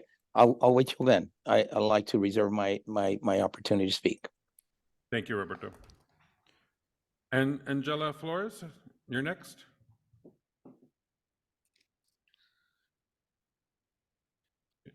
Hello. I'm also, I think I'd like to reserve my comment for open comment. When is that going to happen? That'll be the next item. Okay, thank you. Thank you. And I'll do a quick check with our Spanish language translators to see if they have any comments. It looks like they do not. That's the end of our public comment. Hello? Can somebody hear me? Yes, we can. Okay, I would like to comment on this particular topic, the topic we just heard. My name is Peggy Martinez. I am based in Arcata, California on the North Coast. And I'm an EAC member. I think that everything this last speaker said is exactly right on. And I would like to include people with disabilities as we define equity. It's just something that I have noticed for quite some time, that we describe racial equity, which is crucial, but people with disabilities, basically, the population interacts with all ages, races, ethnicities, orientations, everything. So I just want to say that I think as we're navigating these strategic plan documents and other instruments that we will use in order to improve the transportation system in California, that disability be included throughout any description of equity. The end. Thank you. Thank you. Excuse me. Thank you, Peggy. And I'm sorry, Member Martinez. Let me be formal. And I believe we'll be able to continue to talk more about this after we get through this current and the public comment item. Are there any other comments? Our welcome item number 2 from. Oh, and Director. Sure. Director Taylor would like the dais or the mic. Go ahead, please. Thank you, Chair Walker. I'm learning. No, we are informal here. There's not many people who actually call me Director Taylor, and that is perfectly fine with me. Tanisha's fine. Just a couple of things that I want to. I've got to eat it. Just a couple of things that I want to make sure don't get lost in the conversation. First, I want to thank everybody who participated here today, because it is through these conversations that we hear those things that Hannah Krieger has asked us to discuss and to be clear about those challenges and the things that are happening in our transportation system. And that's one of the reasons why this EAC is so important, is to add not just one voice, but an additional voice to the conversation. We often have these conversations at our commission meeting as well. We have Equity Advisory Committee members participate and engage with our commission in this same kind of dialogue across the entire dais of the commission during our very public meetings. One of the other things that I want to highlight and I'll offer to bring back is to provide some additional information about how we do communicate about equity through our processes, how we do engage with the community throughout our processes and in a public way, because one of the things that we continue to try to do, and we can always do better, as with everything, is how we engage the community. And we've heard it through this dialogue very clearly. I will be the first to tell you we are an acronym soup. and we are guilty of not always being clear or simple, but our goal is to be clear and simple when we communicate and when we go out into the public and ask for that input. And so what I want to offer to the committee is to bring back that information about how we engage, how we include the voices of the community, how we talk about those in very, very public forums. We just had a very tough conversation at our commission meeting about a lot of things that are going on today and in society. And so I don't want it to be lost that we do have public forums, and I don't want the public to feel that they cannot redress their government, even if it is critical of us. Thank you very much. And I also agree with a lot of what Peggy just said and what Hannah just said. I don't think that it's about like divisiveness at all. I think we're all here working toward the same goal. With that, I think we are at the end of tab 2. Some long introductions and welcomes, but I'm glad, and the welcome to the region is so critical, and we will continue to illuminate folks who join us and take time out of their day. I'm gonna throw a curveball to Carolyn. I should have done this for item 2 and ask Carolyn to please introduce tab 3. Oh, do we want to take a break before tab 3? Let's actually, yeah, we're well into the meeting, so we'll take a brief break and we will come back, and the first item will be public comment for items not on the agenda. So folks who want to address the EAC and commissioners, we will get right to you, and thank you for your patience. Oh, and we will be back at 11:10.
That feels so oppressive.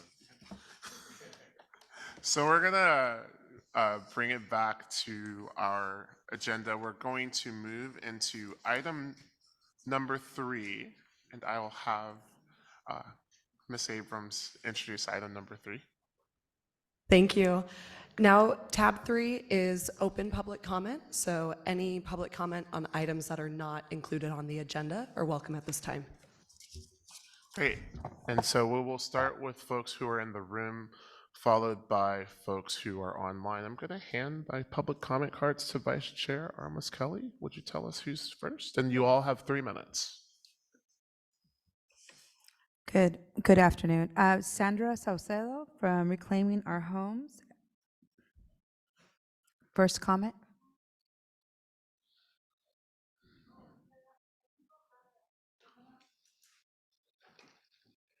Maybe we threw a curveball. We'll come back to this one. We'll Yeah. come back.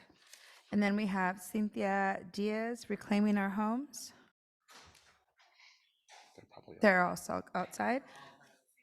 Okay. Well, why don't we go to online public comment? Clerk Remedios, please. Thank you. Roberto Flores, you are free to unmute. Hi, good morning, everybody. Thank you for the opportunity. First of all, I'd like to begin my comments by thanking Tak Omoshakan for his words. Very heartful and hopeful to hear that type of humanity from a top bureaucrat, and that you wouldn't normally think that. It's a far cry from from some of the attitudes and behavior at the at the employee level though.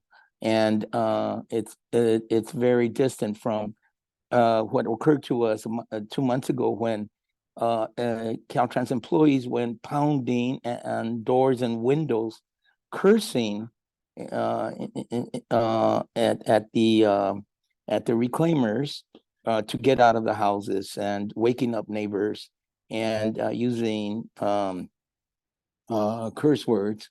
And so, you know, we hope that this there's an educational type of part of this aspect of developing equity.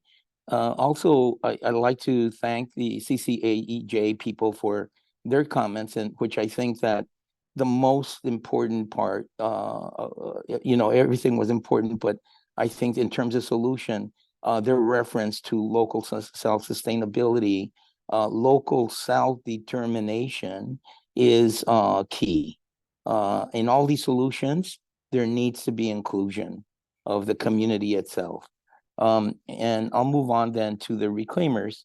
The reclaimers are a group of folks that took initiative by reclaiming vacant homes left by Caltrans for years during a period when it was top COVID, peak COVID, and they understood that they were breaking the law to save lives, which should be something honored by even by the court systems. It was honored by the governor. He gave them a stay and understood what they were doing. And so, but that now is in jeopardy. HACLA is attempting to evict the reclaimers, and we think that it's not an equitable solution. We think that an equitable solution would have to be crafted by the reclaimers and by the local community. Now, I know Carolyn Abrams has been flagging that this should not be an agenda item because they are in court. However, they are presently in mediation. And as much as I really do believe that inequity is systemic and that equity has to be systemic in policy, it also it has to be informed, as they did today, by local struggles. And so I invite the Equity Committee to come in right now. It's an opportune time to come in and help out with this mediation. And it's not exactly litigation. It's outside of litigation. So it's a beautiful opportunity. In terms of the bungalows, yes. Mr. Flores, your time has expired. Thank you for your comments, Mr. Flores. I apologize about the time limit. We'll go to our next public commenter. That would be Benito Flores from Reclaiming Our Homes.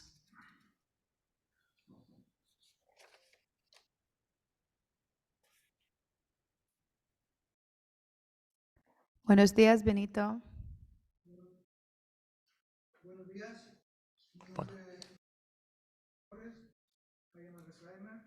And we take the empty houses from Caltrans, and they have 20 years empty in the middle of the pandemic and the housing crisis.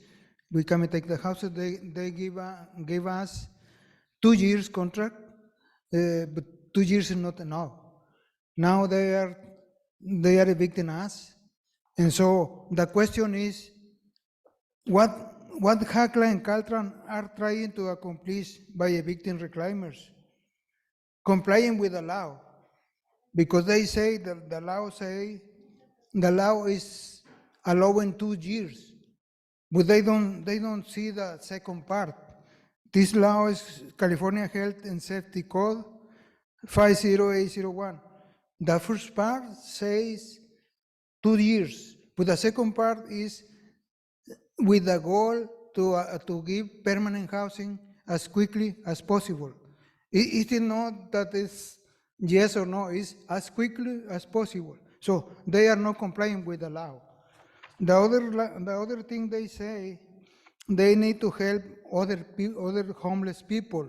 They need us out to allow another homeless people to come. And that is a lie, because they have had 200 houses empty for 20 years, now for 23 years, empty. So if they want to help the homeless, why they don't give the homeless that houses? So that is a lie. So the other thing they say they want us to go out is because they want to save taxes. So they are spending they spent 23 millions, but paying the highway patrol to keep the houses empty. So there was a patrol stationed in every empty houses. So 23 millions. So see, if they use this money to fix the houses and give to the homeless, so that is another idea. But so it is not true that they want to save taxes. In the other hand, if they allow the El Sereno Community Land Trust to buy the houses, they cost to the state $0. They cost to the city $0. So it's not about money. They don't care about money. They spend our taxes in keeping empty houses. So that is why we need a help. We need to bring reason in this nonsensing. Thank you. Gracias. Thank you. Next, we have Fanny Guzman. Fanny is online. Oh, you're also online.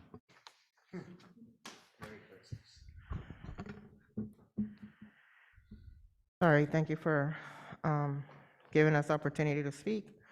My name is Fanny Guzman. I am the facilitator of network building and people's policy initiatives for the El Sereno Land Trust, and part of my duties is to work with the Reclaiming Our Homes campaign and working with amazing reclaimers. We endorse any actions that don't involve evictions. As a community, we want to create lasting change for the next 7+ generations. Our action was an act of love and desperation in bringing light to the structural and systemic racism that simultaneously exacerbates the housing crisis with racist redlining policies that restrict people's access to services, opportunities, resources, and including access to housing with dignity. We have found ourselves at a crossroads of intersections that impact housing, public health, and climate sustainability that need to be addressed with equity as the most impacted and vulnerable communities in the East Side. The reclaimers are resilient tenants who have created a pathway to maximizing resources, not only for themselves, for the homeless community, who are marginalized, vulnerable, and most impacted by bureaucratic procedural processes. The scale for negotiation for the reclaimers and other occupants starts with the only equitable solution, which is for HOCLA to sell the houses granted by Caltrans to the El Sereno Community Land Trust. The community-based solution is equitable and would allow HOCLA and Caltrans to save money and to comply with the law, the California H&S Code 50801, parenthesis I. As Benito mentioned, both HOCLA and Caltrans have already misspent and mismanaged more than $279 million by uprooting families and keeping empty homes and refusing to work with the community-based organization, the El Sereno Land Trust, a nonprofit organization created by the community for the community. HOCLA's Mickey Mouse solution for the reclaimers and others, as the ABC7 Eyewitness News report reflects, there are currently 9,000 Section 8 vouchers held by homeless folks while currently in the streets unhoused. And following with the disclosure agreement, HOCLA and Caltrans wants for the reclaimers to sign a non-disclosure agreement to suppress them into silence of not making it public how they squash the reclaimers during their negotiations with illegal positions and actions. The reclaimers refuse to be oppressed and marginalized into silence. Their homes are property of the state of California, purchased with our taxes, so the public has every right to know how state property is disposed of. And I leave you with the thought that the only equitable solution for HOCLA is to sell the houses granted by Caltrans to the El Sereno Community Land Trust. Thank you so much. Thank you, Fanny. Next, we have Cynthia Diaz from Reclaiming Our Homes.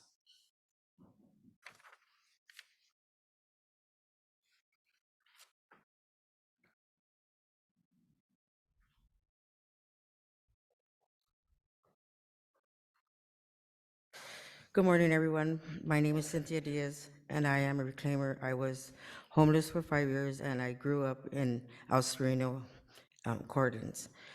I raised my kids there and my grandkids. I have been living at 5532 Poplar Boulevard for at least 3 years. My home was placed on the bidding list awarded to San Gabriel Humanity, Humanity and New Economics for Women, without being transparent with With them, with them about residency. my residence. Oh, my residencies. I can't read this no more. The coffee got me too. What do you call it? Can I read her statement for her? Yeah. That's fine. On her behalf. Okay, so reading this on behalf of Cindy. Good morning, everyone. My name is Cynthia Diaz. I am a reclaimer. I was homeless for 5 years and grew up in El Sereno Corridor. I raised my kids here and my grandkids. I have been living at 5532 Poplar Boulevard for the last 3 years. My home was placed on the bidding list and awarded to San Gabriel Habitat and New Economics for Women without being transparent with them about my residency. Now, for the past 30 days, Caltrans has placed a block in my home and family by cutting access to water. I ask all of you, how is Caltrans able to behave aggressively and inhumane by preventing us from accessing water, a basic human need? The El Sereno Land Trust placed a bid on my home and were placed second as an HRE. Caltrans' bureaucratic procedure processes is clearly not equitable as it refuses to work with the needs and wants of the community, a community-based solution by working collectively with the El Sereno Land Trust. This would equitably benefit my family and my El Sereno community and prevent uprooting me from my home, my community, and maintain my family's stability. Thank you. Thank you. Thank you. Next, we have Sandra Saucedo from Reclaiming Our Homes.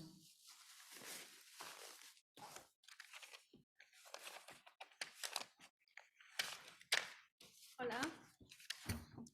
Buenos días. Buenos días, mucho gusto, buenos días. Great Buenos to días. see everyone here again. Yes, a little bit of context about the Reclaimers. I also became a part of the Reclaimers 3 years ago when the pandemic became evident. We squatted in these homes for a few months until we got a master lease from HACLA that was very carceral and very extractive because now, 2 years later, they have we have all been served with eviction. But now that I know what the true intentions of HACLA and Caltrans after serving this eviction notices, we found as the El Sereno CLT, we got informed about the bidding process started, and we started to bid on some of the homes that became available. And so we noticed and we believe that Caltrans is awarding houses in violation of the regulations because, as you can see in slide number 6, 7 and 8, nothing in here looks equitable. We placed a bid just along with the same HREs that came and canvassed the area, and the only home, we only got awarded one home, one house. Even though we've been campaigning, even though we have the means and we have the community input, Caltrans just decided to ignore all our pleas and our requirements and gave us one home. So I believe this is really unfair and not equitable at all. So yeah, as you can see, the criteria for approval here is very vague and it doesn't give us any autonomy as far as self-sustainability. And basically we are asking for, be fair with us. We're not asking for too much. It's not too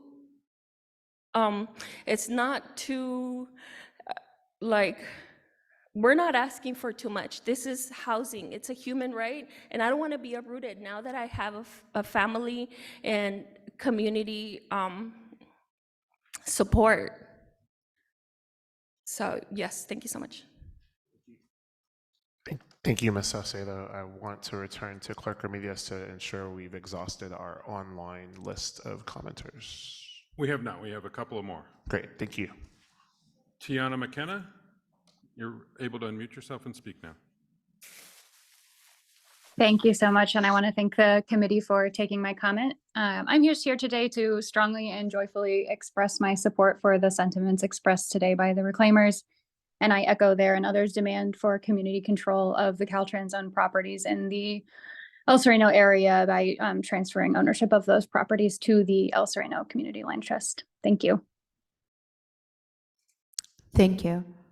Next, we have Angela Flores. Hello, my name's Angela Flores. Thank you for having us on the call. I'm a co-founder of the Eastside Cafe in El Sereno, also Tongva territory.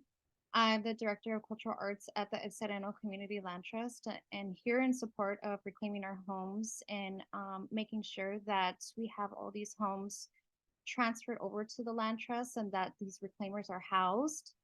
However, I'm also here to talk about the Bungalows Collective that I'm a part of. We are a group of community residents, stakeholders who have worked the last 18 years to acquire, renovate a specific Caltrans abandoned property, which we call the Bungalows, a cultural art space and community resource for El Sereno. 10 years ago, 2010, we worked with Caltrans. And at the time, Director of Right Away, Andy Nierenberg, said in a letter of support, we support the funding and rehabilitation for the bungalows as a community center. Now, we had tried getting a hold of him and others for the last 10 years as a follow-up. And 10 years not hearing from them, we discovered that the properties, the bungalows that we worked so hard to obtain, were on the intent award list with the first ranking to HACLA. So the Bungalows Collective consists of the LA Conservancy, the National Trust for Historic Preservation, the South Pasadena Preservation Group, and the Eastside Cafe, along with Wholeness Architects. We recently, with the support of the LA Conservancy, submitted a nomination to the Office of Historical Resources to have these bungalows be historic and have historical significance. And we've collected over 100 signatures to our petition calling from Caltrans to transfer the bungalows to the El Sereno Community Land Trust instead.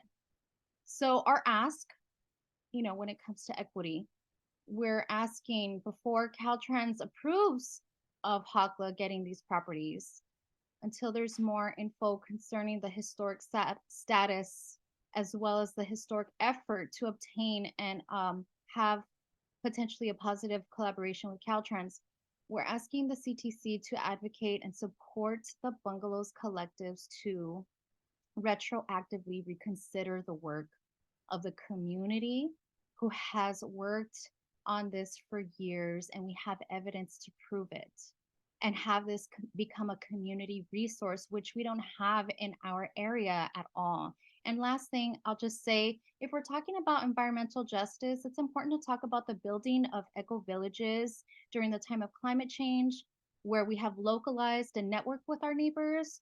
That's the reclaiming our homes, and community resources such as the bungalows that they wouldn't readily have available to them. So we need to have people housed in houses. We need to have community resources accessible if we want to have sustainability. Thank you. Thank you very much. Our next speaker will be Martha Escudero. Martha, you should be free to talk. Hello, thank you all for the time to speak. I am here in the Sereno Stolen Tongva land. Just to state that I'm also a reclaimer, and I'm really tired of being displaced and seeing how many vulnerable communities of the most marginalized people keep getting displaced due to high rent and due to the system of oppression of white supremacy and this economy based on profit over people. So stating that you all should know, or from what I heard, I think you know that displacement is very violent and traumatic, especially for children. And I'm a single mom of 2 daughters, and this would be really harmful for them. We are asking for these houses that are currently now owned by Caltrans to be placed in the care of El Sereno Community Land Trust, because we believe that the land trust will help keep the housing outside the speculative market and also prevent further Martha, displacement. I'm sorry to interrupt, and we'll give you the 5 seconds back, but can you readjust your phone or move your hand from your mouthpiece? It's really hard to hear everything you're saying, and we'll continue your. Go ahead. Hello? Yeah, so we can hear you. Can you say a sentence? Displacement being violent and traumatic. There we go. So that's a little bit clearer. Just if you could continue what you did to make yourself sound clear, and continue with your time. Go ahead. You have about 1 minute and 50 seconds. Okay, thank you. So you may continue, please speak. Okay, so we would like to put these houses owned by Caltrans to El Sereno Community Land Trust to prevent further displacement and keep the housing outside the speculative market. And as I heard earlier, I have faith that you will do what you can to support, because this would create systemic changes to our communities that are very vulnerable. And also on the environmental justice aspect, the Community Land Trust works directly with Tongva community in restoring the land itself. So this also helps our air, the land for flooding. And so like, it's just something that we do on a holistic level, not just for people, but also for the animals and plants, and restoring and preventing displacement of them as well. So as a reclaimer, I feel the Caltrans really hasn't been very just with us, because they were leaving these houses to rot and vacant for so many years, while most of our like vulnerable community, including our elders that worked all their lives, can't pay rent with their Social Security and are now some of the highest population in the unhoused community. So I feel like we as a people should do more to create changes that are systemic changes that are gonna not only prevent this, but also house a lot of the people that are unhoused right now, because I do believe that housing is a human right. So thank you all for your time, and hope you can be able to support us in this. Thank you. Thank you, Ms. Flores. And I think that takes us to the end of. One more. One more. My fault. Sua Hernandez. Thank you so much. My name is Sua Iris Hernandez. I come to you. I am currently with the El Sereno Community Land Trust. And I come to give you a quick synopsis and context. And then I want to talk a little bit about the lack of equity that has really played out over the past, half century in this area. So when the shelter-in-place mandate took effect, brave families needed to shelter in place somewhere, saw that there was houses, vacant, state homes available, understood that they're placed in line for some of them in the many waiting lists that exist that are facades of getting support at some point. Some of these waiting lists are 10 years deep. They went ahead and took shelter in these homes. The governor, in a nod of support and in a grace of a recognition of their courage, said, yes, you're right, we should not be using these homes the way we are. Let's double the excess of these homes and increase the number of homes available for homeless family twofold. Ultimately, the governor increased the availability of these homes twice over for families facing the same needs these families were. In March 2022, HACLA, who was given the master lease to oversee this program that the governor gave a nod towards, started to systematically evict families that they had not offered adequate replacement housing for. Being that these homes can actually serve as long-term permanent homes, they had not offered any realistic alternatives. Some of the alternatives that they did offer was moving families completely out of their network of support, miles and miles and miles away where they knew no one. Moving them to isolation was the best they could do in some cases. In some cases, they could really do nothing. So that's context. But I want to give you bigger context and bigger context that hits on sustainability. The approach that Caltrans has taken to divest of their portfolio to sell these homes has been really outdated. They have basically cut apart all these homes and have put them out to auction. And I talk about this as an organization that benefited from getting one home. They did not have a process in which they can engage deeply the community into what to do.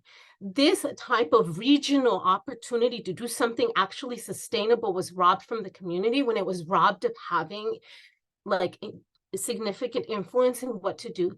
This kind of housing calls for a regional plan that Caltrans has systematically elected not to do, even though their own recommendations call for it.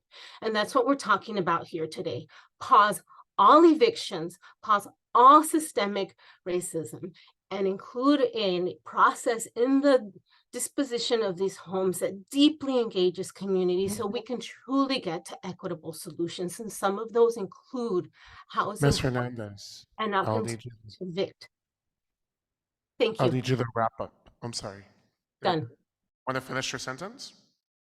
Okay. Oh, she did. All right. All right. Cool. Great. So, do we have any further public comment? And again, sorry, we have this 3-minute limit, and we hope you understand. We'll check in real quickly with our Spanish language translators. Not seeing any requests. Great. So I just want to thank everyone who did come in for general public comment, honoring the fact that it's very challenging to, and it takes a lot of courage to address a body like this around different issues. And I know that the issues that you bring are very important, and we appreciate you bringing them. We're not able to respond to items that are not on the agenda. So know that we're not disregarding what you've presented. We're just trying to abide by the rules and the confines in which we operate. So I encourage you to continue working with staff, and you're welcome to send official correspondence to the EAC or to the commissioner, or however you'd like to move forward.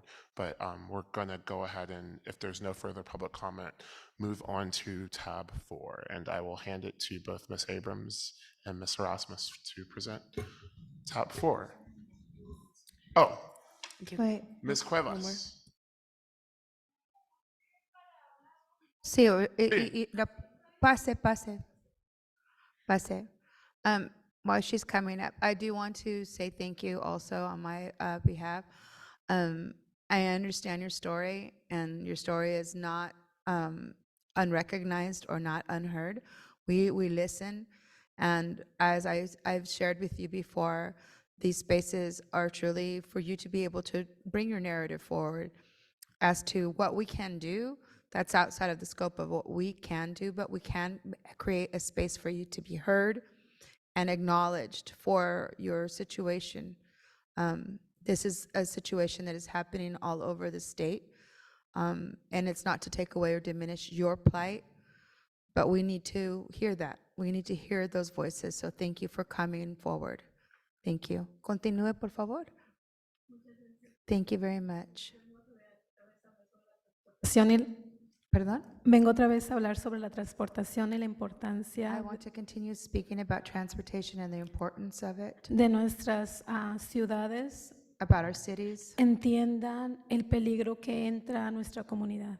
Please understand the dangers that come into our community. Nuestros jóvenes y nuestros niños, Our youth and our children, tanto en enfermedades y peligros al manejar, in as much with the dangers of driving, viene entrando a nuestros vecindarios mucho camión pesado. There are many heavy vehicles that come into our neighborhoods. Y la ciudad lo que hace que es ser calles para solo camiones de la comunidad, vienen entrando camiones que traen a veces doble tractor.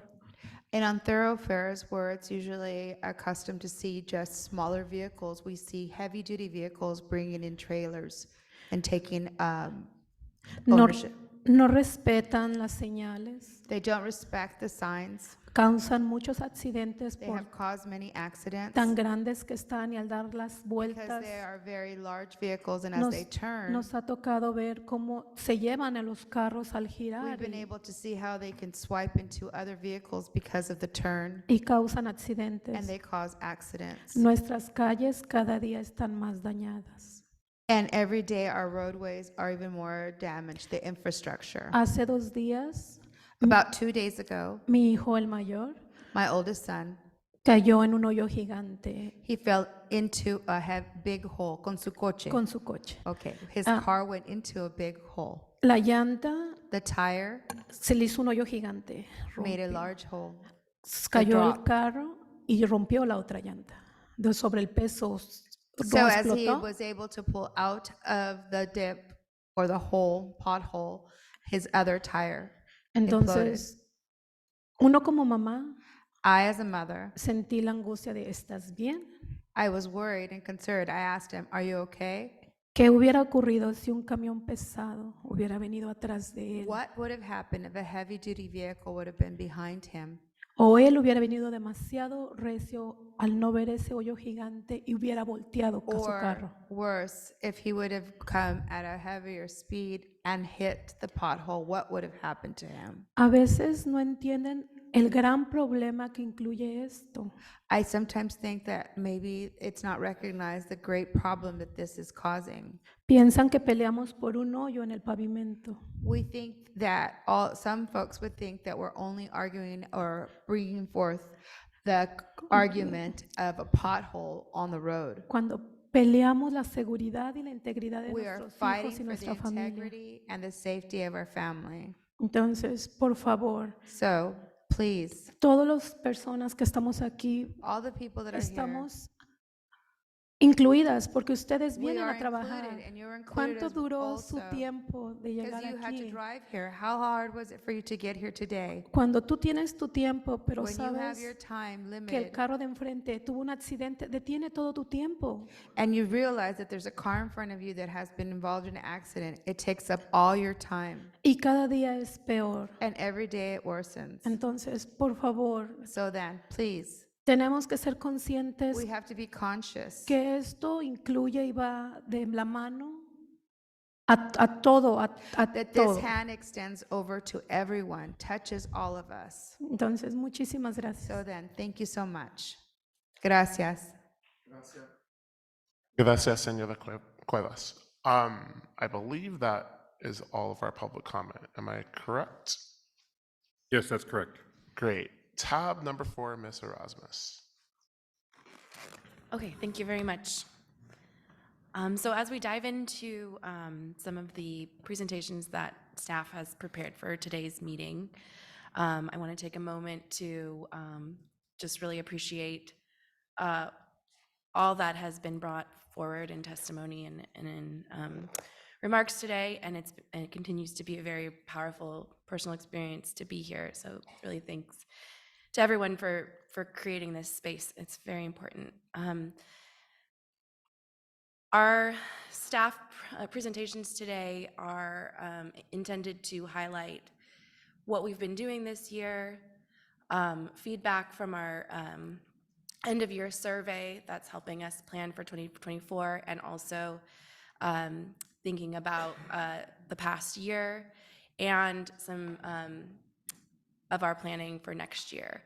Today, I'll be focusing on looking back and looking at our 2023 year in review, and I have a couple slides to share. So next slide, please. As a quick reminder, our scope of work for the committee it includes reviewing, advising, and making recommendations on transportation-related plans, programs, and policies that are listed out here and included in our various documents. But I just want to highlight here that the role of the EAC is advisory and for recommendations and not for a project selection, which I think is an important distinction for us to make. However, this scope of work is expansive and intentional, and I'm hopeful that it continues to help align all of our state work with our equity principles that we're discussing today. Next slide, please. I'm especially proud of this slide, putting it together to think through all that we've done this year with the committee. It's an extensive list. Staff and committee members and interagency staff have worked really hard to include the committee in areas that we really feel are important for collaboration. So some of the work groups that we were able to convene this year with committee members included the Caltrans Equity Index, which Carolyn has been leading. We've been able to collaborate with committee members on our agenda creation for meetings, as well as in co-creating the charter that we adopted in September.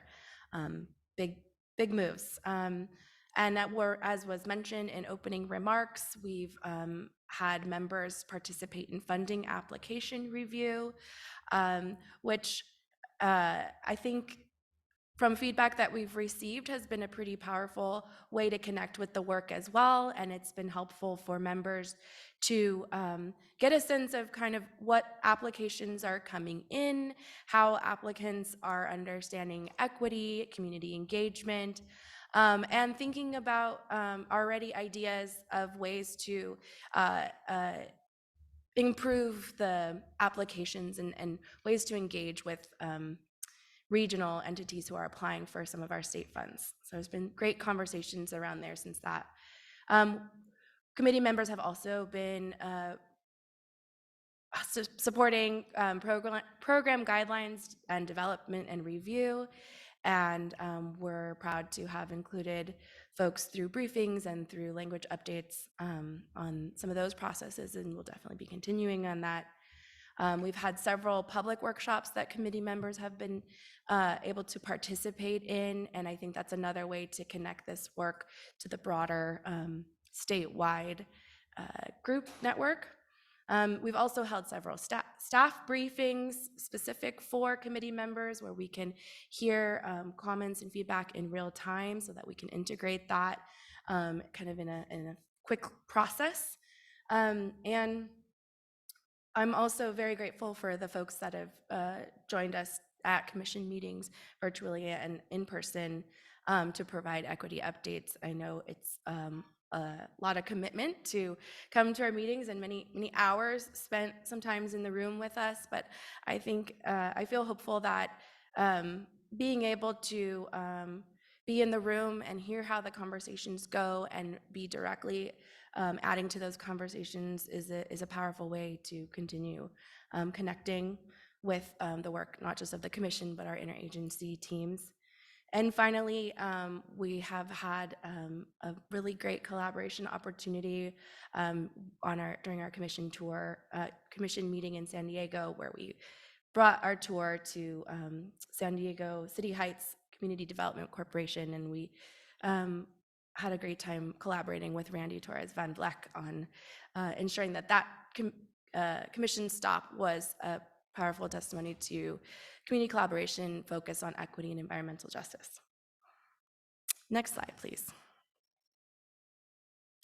We also, among all the other things listed on the last slide, convened 5 times this year, which between March and December has been a journey of our staff and our members as well. And I think it's pretty cool that we've done so much together. And on this slide, I have listed kind of some of the things that we've been able to accomplish just through our meetings.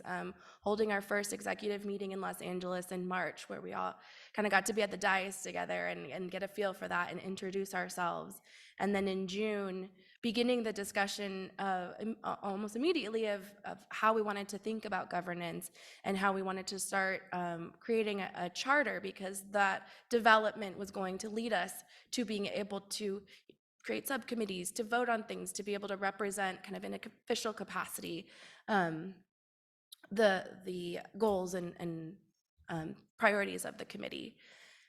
In September, we were able to present and adopt a first draft of our committee charter, and we had some great conversation around getting that first draft going with a limited governance structure, and continuing to discuss and deliberate roles and responsibilities of an expanded leadership structure. And so that conversation continues. But it was great to meet in person in Stockton in September and hear from the San Joaquin Council of Governments and their priorities. In November, we held our virtual meeting where we were able to hold our elections and vote for our chair and our vice chair. And we were also very grateful to be able to have that virtual meeting so that we could hold that election.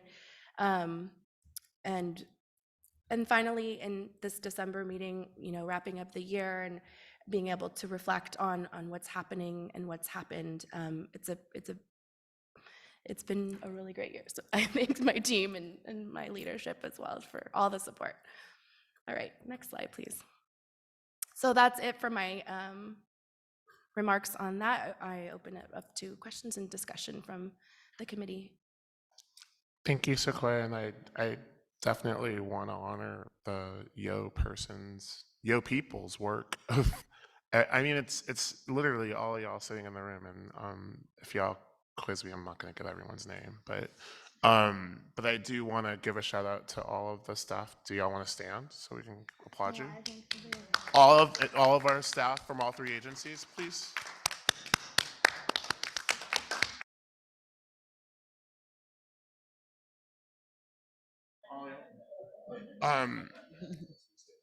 All y'all, I know, as we say from the southern part of San Francisco where I hail.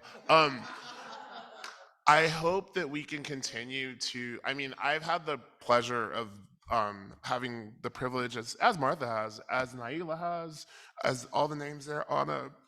Some of us have been a lot of more of these meetings than others, and if you have the time, it's really a good time. Like we had we broke bread last night at Dio's Tacos, and I was like, oh, we're going to another taco spot. And I mean, there was like so much art and the thought and the things that go into what y'all have to think about as staff, and how you never you never. It's a phrase about surprising. It amazes me how you continue to surprise us, and it's really meaningful. It's not just like some bureaucratic, as we say, exercise, but it's actually it's like love. Do I have any other comments from our fellow members, commissioners? Online. Member Gonzalez.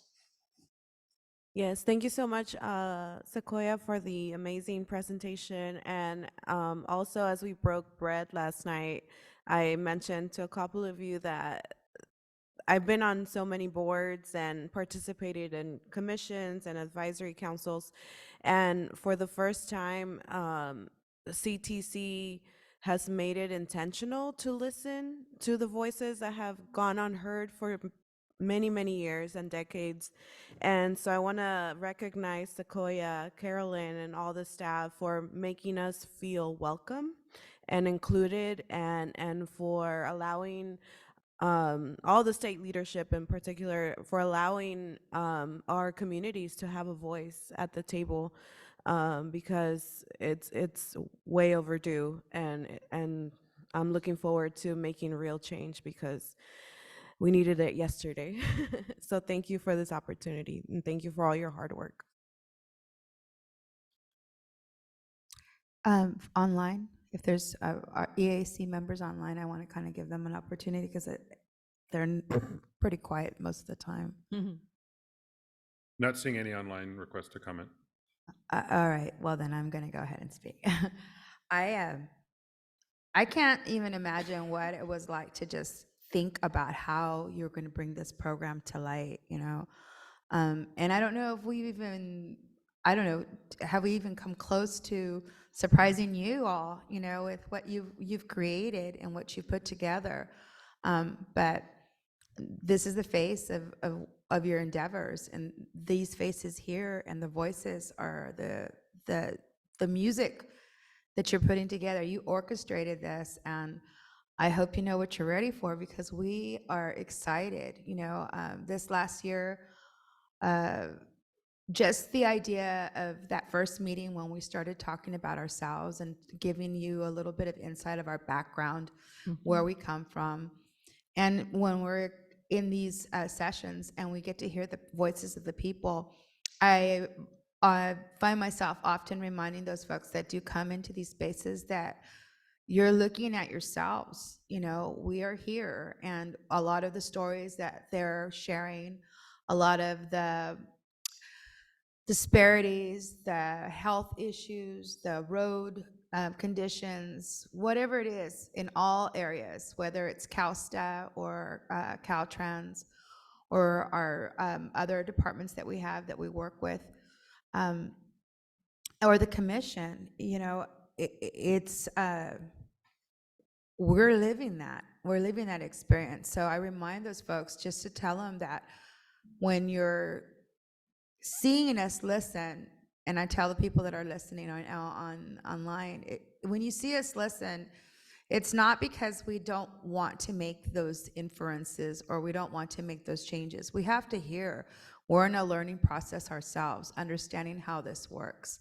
To be in a role of giving advice is a lot of listening and a lot of digesting and a lot of like breaking things down.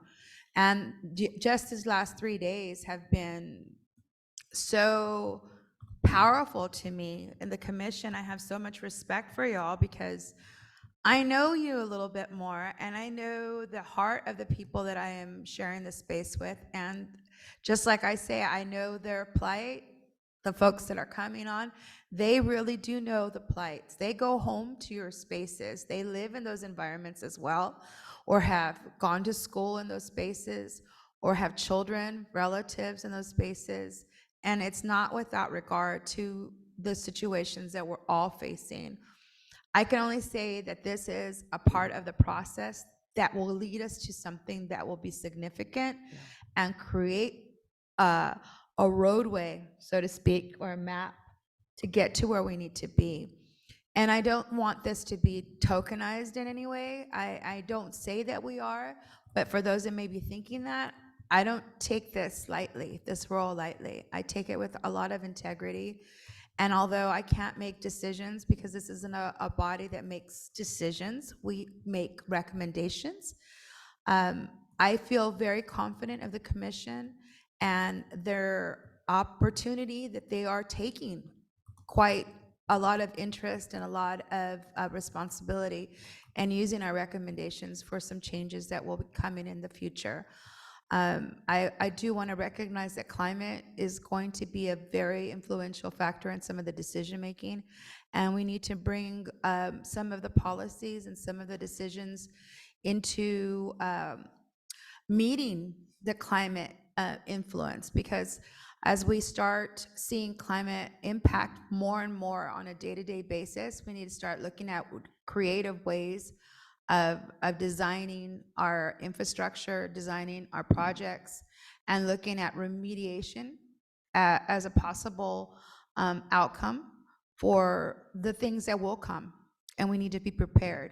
And I really feel confident of the group that I work with and the commission itself and their leadership that we have to guide us and allow us to be impactful, and not just a salient role, but a real community-driven and community initiated, because we are those faces and those voices of that community. So with reflecting this last year, I just want to thank everyone, and I look forward to meeting that criteria and pushing that narrative forward for the next years to come. Thank you. Commissioner Norton, I believe. Thank you. Yes. Yes.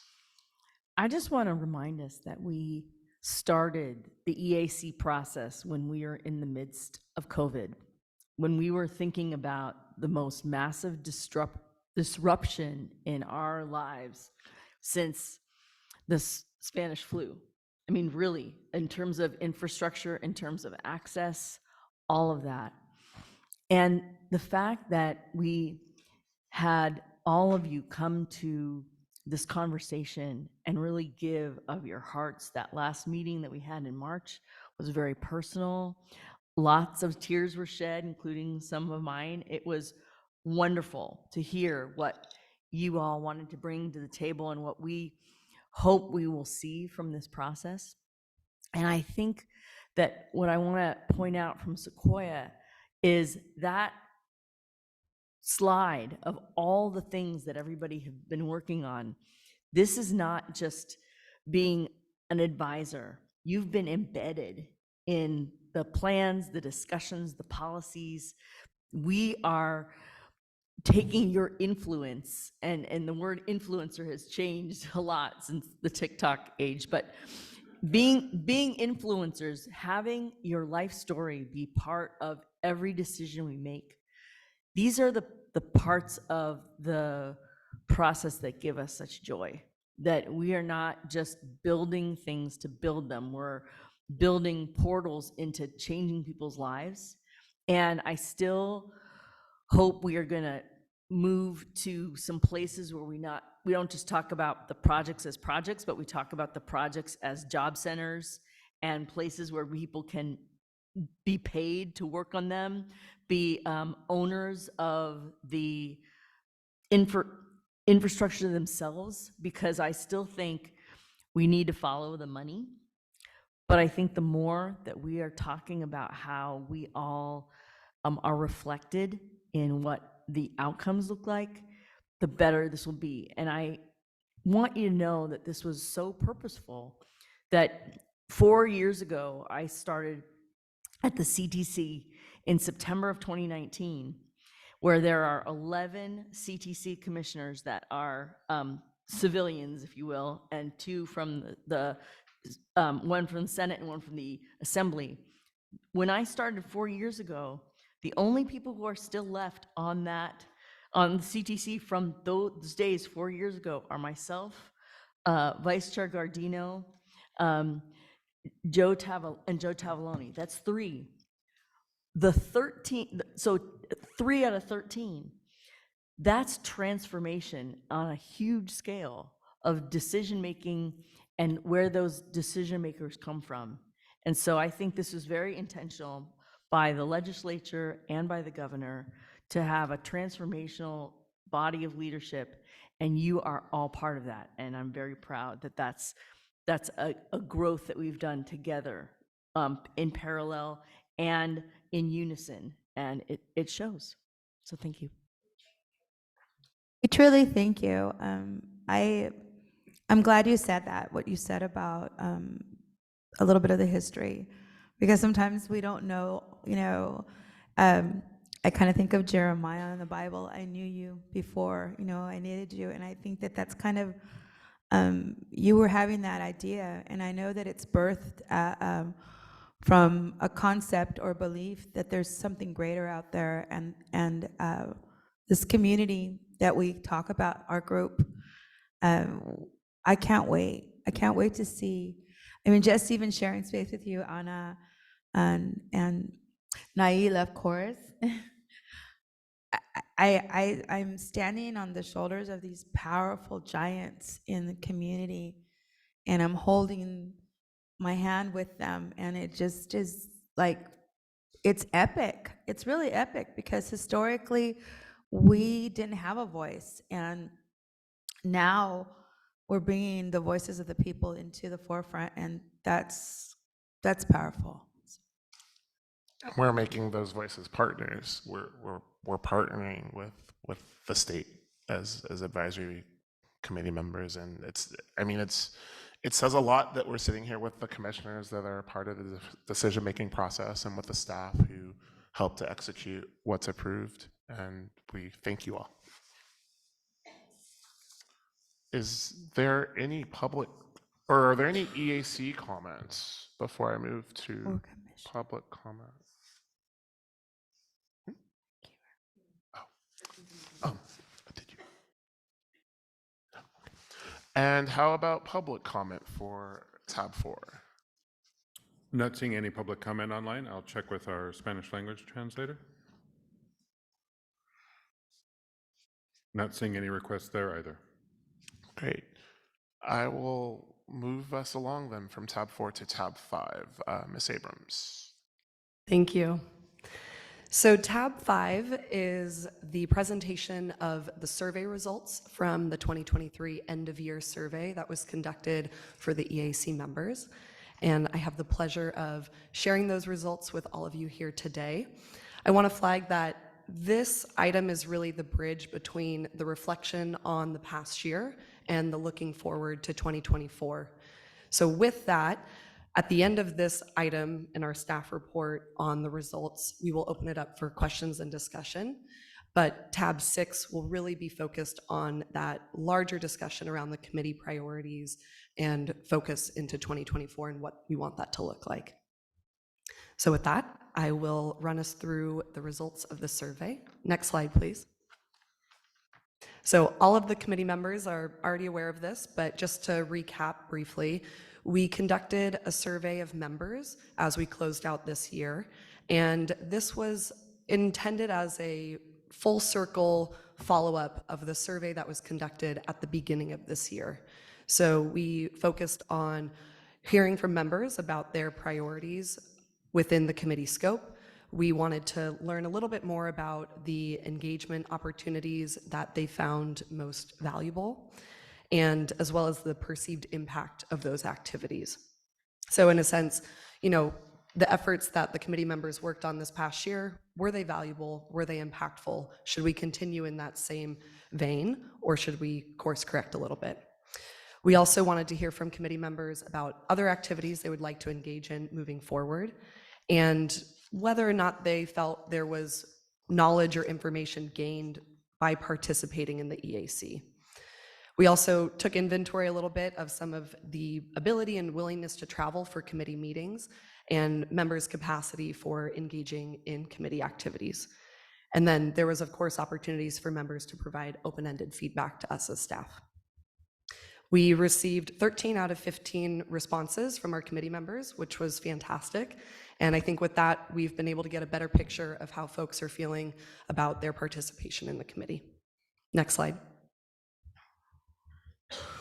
I will start by taking inventory of some of these highlights from the survey, and then I'll walk through some of the details for folks to see.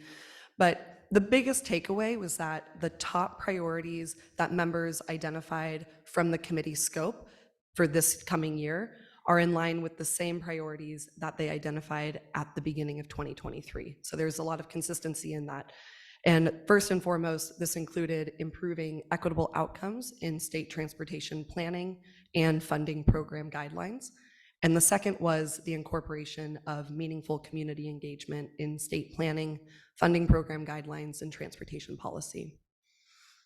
We also really wanted to find out what the most valuable use of time was for the committee members, and what rose to the top was the work groups that people participated in and the staff briefings.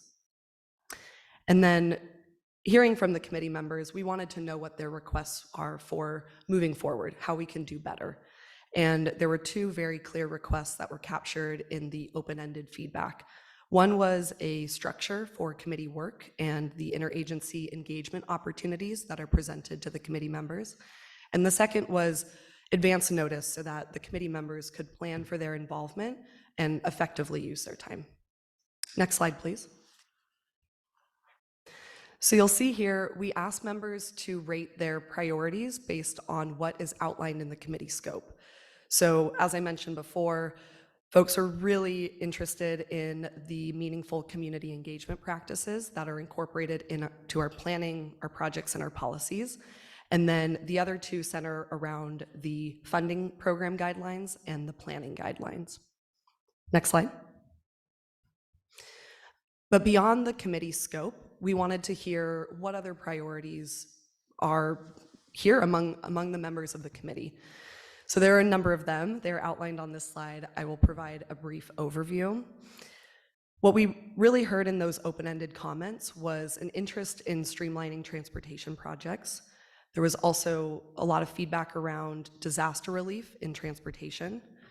There were requests to elevate the needs of people with disabilities in both transportation policy and planning. There was a clear and resounding request to prioritize tribal resources and projects. There was interest in aligning federal and state transportation policies and directives. There is still consistent interest in the broadband deployment efforts and right-of-way access in under-resourced communities. And another thing that came up was this transition to clean energy transportation and infrastructure funding. Additionally, there was a desire to understand how transportation planning and funding work at different levels. There's interest in the induced vehicle miles traveled and what we can do about that in our project funding decisions. And finally, a prioritization around committee efforts that best use the limited time and energy of our committee members. Next slide. So among all of the engagement opportunities that folks participated in this past year, which Sequoia captured in her report, we wanted to find out what was the most valuable way that members were able to engage with our agencies. And what rose to the top was primarily staff briefings. And so this is like very one-on-one direct engagement with our staff, having these opportunities to converse with us, whether that's in a briefing format or a workshop or something of that nature. And then the other one included the work groups. So as captured in the last presentation, we had an EQI work group, that's the Equity Index work group. We had an Agenda Development work group, and we had a Charter Development work group. So we see that as a clear, priority of the committee and an effective way to get work done. You'll also see on this slide that another thing that was kind of rose to the top was the funding application review. And we want to create a little bit more dialogue with the committee members for 2024, thinking about whether this is an effective use of time. It seemed to be very impactful. However, we also recognize the time-consuming nature of those engagement activities. So we want to reassess to determine whether or not that's something we want to pursue in 2024. Next slide. We also wanted to understand, why members may not have participated in certain engagement opportunities. So there are several options provided with also a fill-in-the-blank option as well. And what really rose to the top was just that folks are unavailable. We recognize that committee members wear a lot of different hats. They participate on this committee, they have full-time jobs, they're community advocates in their own right. And with that, we have to recognize that your time is valuable, your time is limited. And so we completely understand that sometimes you are unavailable to engage in certain activities. But the other thing that really stood out to us was that sometimes there were unclear expectations and outcomes of what those engagement activities included. And so we want to make sure that in 2024, that clarity is provided around how we're engaging you and what the outcome is. Next slide. Another open-ended response that we analyzed was really what the committee desires to be involved in moving forward. So 3 categories rose out of this open-ended response. One was focused on recruitment and representation. One was focused on learning opportunities, sort of that educational component of serving on the committee. And then the third was around the structure of the committee. So under recruitment and representation, there's been a resounding interest among our committee members to conduct district level and regional outreach. We also want to continue expanding these multi-agency equity discussions, and there was a desire to have improved geographical representation on the committee. In terms of the educational component of what members would like to gain through their participation, we heard that members are interested in receiving updates on legislative matters. We also heard from folks that more project tours would be very valuable and impactful. There is an interest in engaging more with our local MPOs and also potential to collaborate with the Governor's Racial Equity Commission. And then finally, around the committee structure, One thing that we heard from everybody was that an improved focus. We understand that all of you have expertise across multiple different equity areas, and when we bring this committee together, there are a lot of ways in which the committee can have an impact. So thinking through how we can focus that energy and focus those efforts in what the committee actually works on.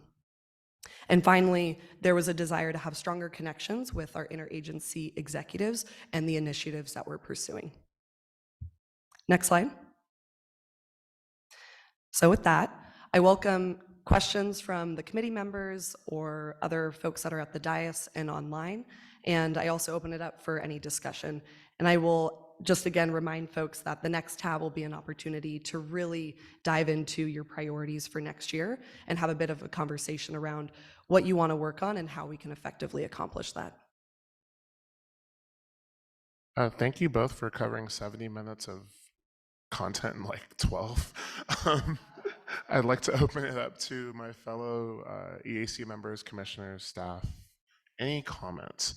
Member Gonzalez. Yeah, thank you so much. That just created an awesome picture for us to also understand what other folks in our group are thinking or looking forward to. I did want to share that, you know, I was here Wednesday. I kind of missed yesterday, but was on Zoom, and then today. And I was really sad not to see any of our local agencies, such as SBCTA and RCTC and SCAG and other leaders in our communities to come and present or show us some of the opportunities or projects or anything that's happening. um, as CCAJ and my leadership as a whole, we don't have the best relationship with these folks, but I would have hoped that they would come and present and talk about things that are happening in the Inland Empire.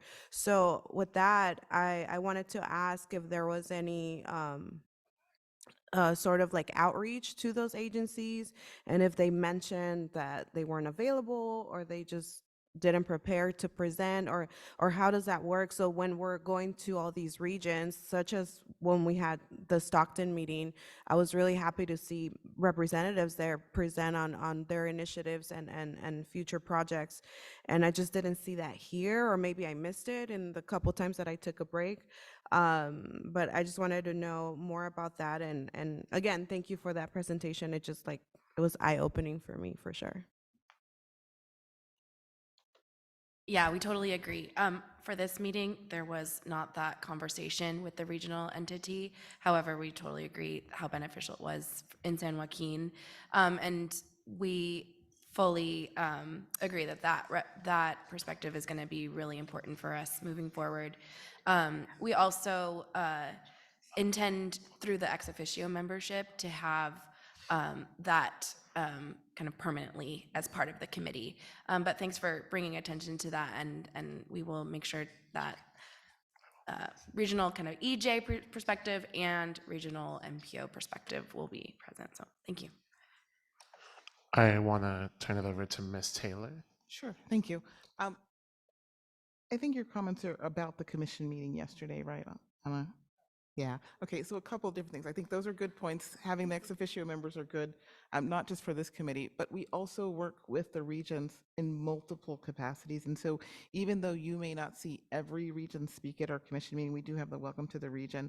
But as the agenda is developed, all of those, yesterday or over the last 2 days, we had 131 items. Each of those items is proposed by a regional agency through our process. And then we have kind of some back and forth with those regional agencies to ask questions. Sometimes if it's our competitive program, we may ask a question about how did you actually engage the community? Is this real? Is this good? Can you do better?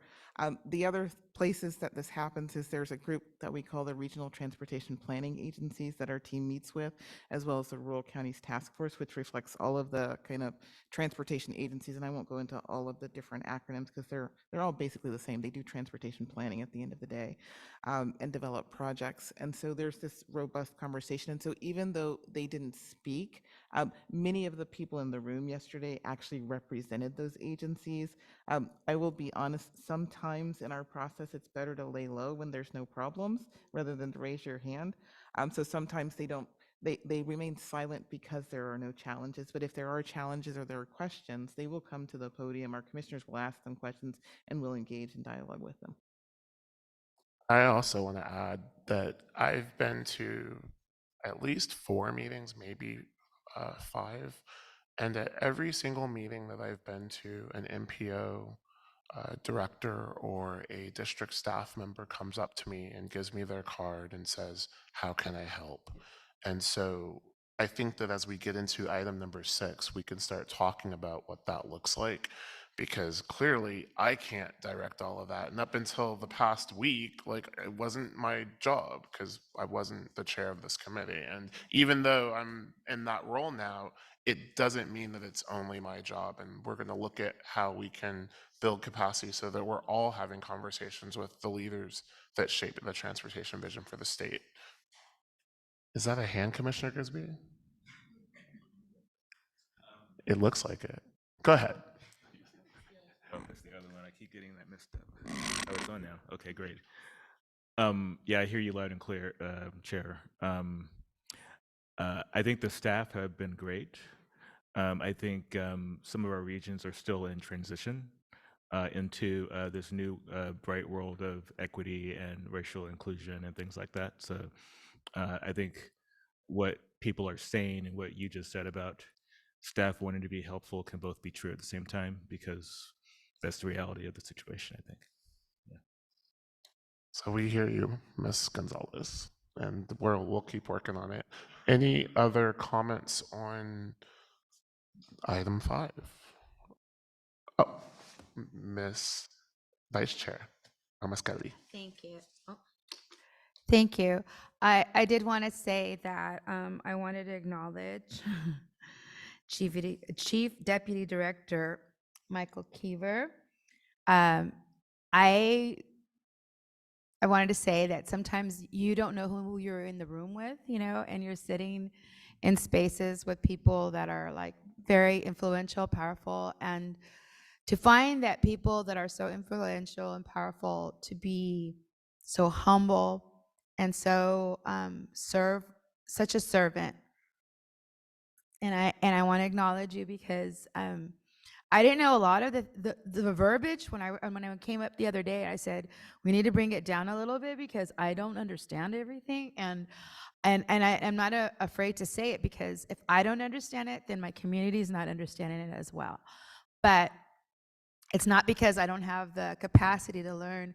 And when I sat and I met him for the first time, he was so funny and so warm and welcoming. And I didn't know who he was, but I was ready to fight somebody because they were taking his chair. So I was like, he's my friend.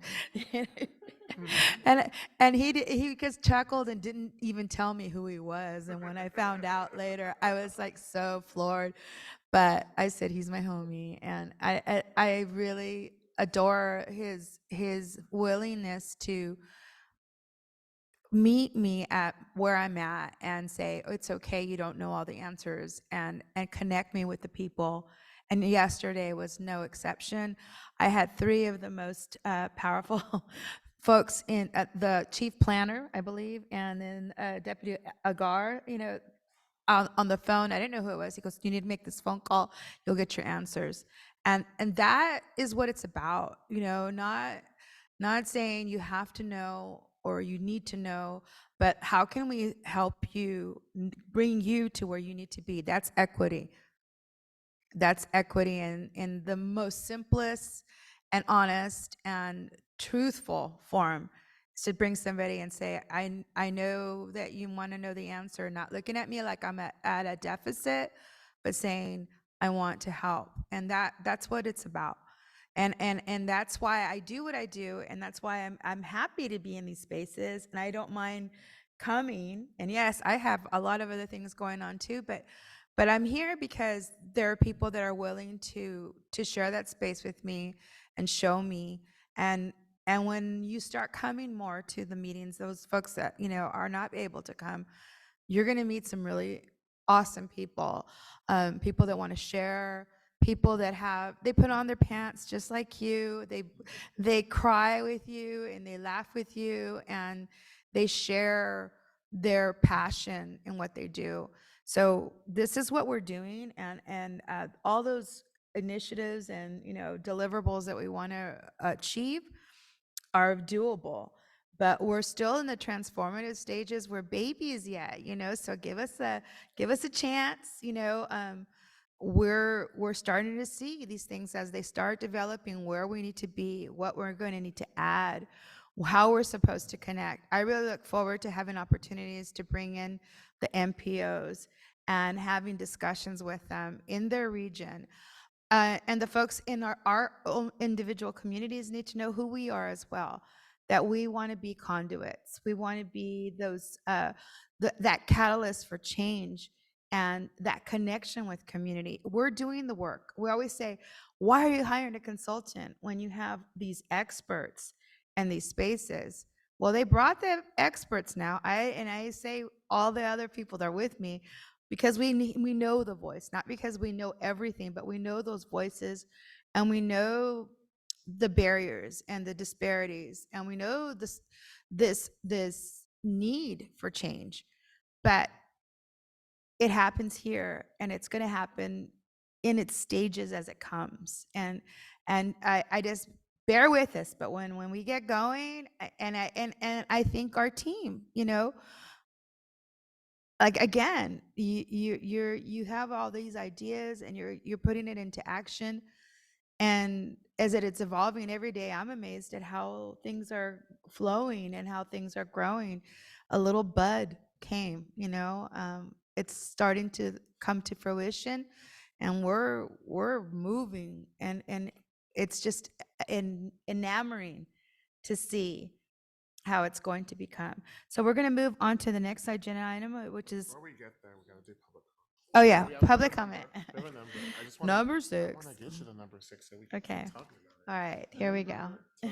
Oh, my mic's on. Member Torres Van Vleck, you are next. Good afternoon, everyone.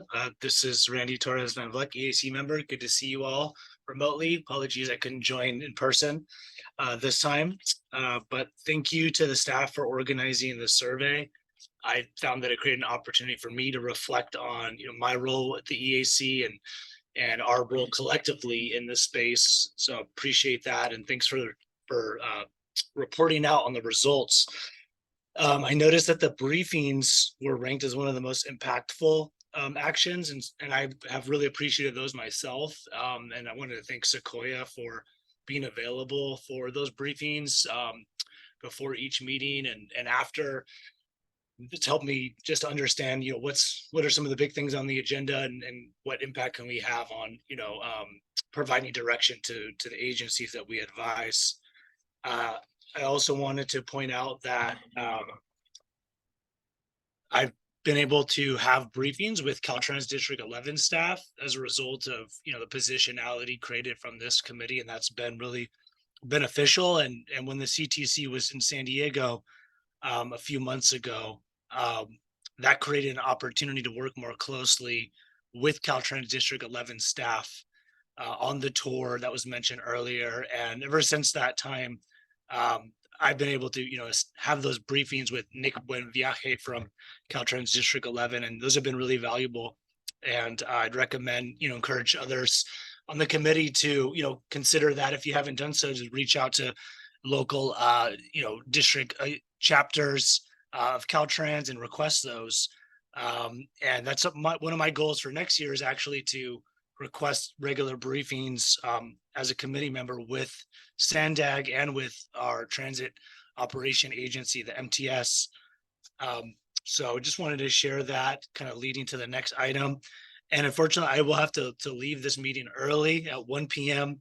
Assembly Member David Alvarez is organizing a Reconnecting Communities hearing here in Barrio Logan, San Diego, and it's got a full agenda. So I'm really happy to see that. There's been a lot of great discussion about reconnecting communities here in San Diego. So I will be heading to that, but I want to thank everyone for your time, and it was great to see you all and appreciate all the work. Looking forward to next year as well.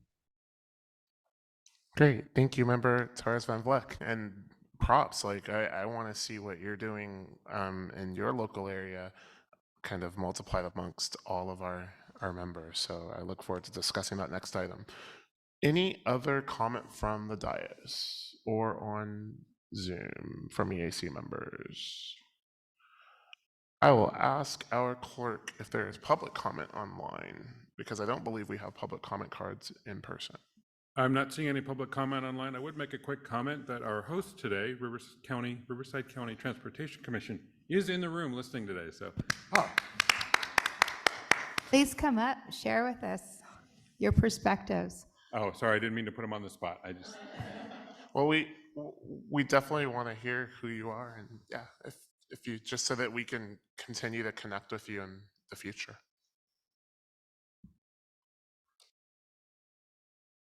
Oops. Okay, there it goes. Hi, my name is Jenny Chan. I'm the Planning and Programming Manager over at RCTC, or Riverside County Transportation Commission.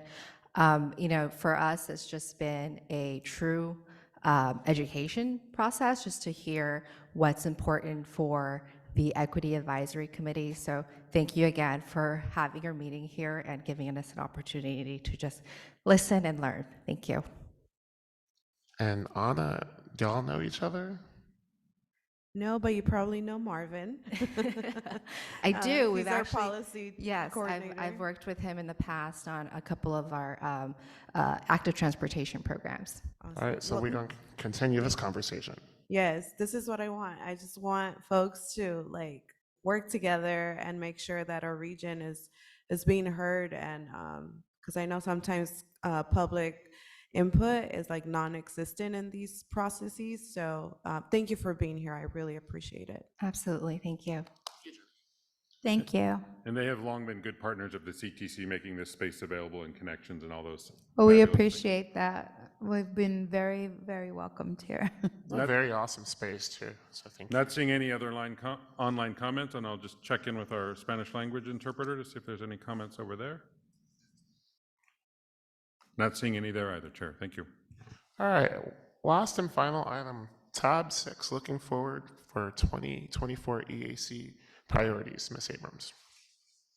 The moment we've all been waiting for. So I have the pleasure of covering tab 6, which is looking forward and talking about our priorities for 2024. Next slide. So Caltrans, CTC, and CalSTA have been hard at work trying to identify the programs, policies, and processes that would most benefit from the advisory support of the EAC next year. You'll see on your slide in front of you, we've grouped these by our different agencies and departments. So I'll start with Caltrans. We want to continue our engagement around the Caltrans Equity Index, or the EQI, and with the EAC's support, developing the use cases for how this tool will be implemented both internally and externally. We also, in 2024, want to work with you all on the Caltrans Public Engagement System, or CPES. You'll sometimes hear it referred to as. And this is a program that Caltrans is acquiring to really enhance public engagement throughout the project delivery process.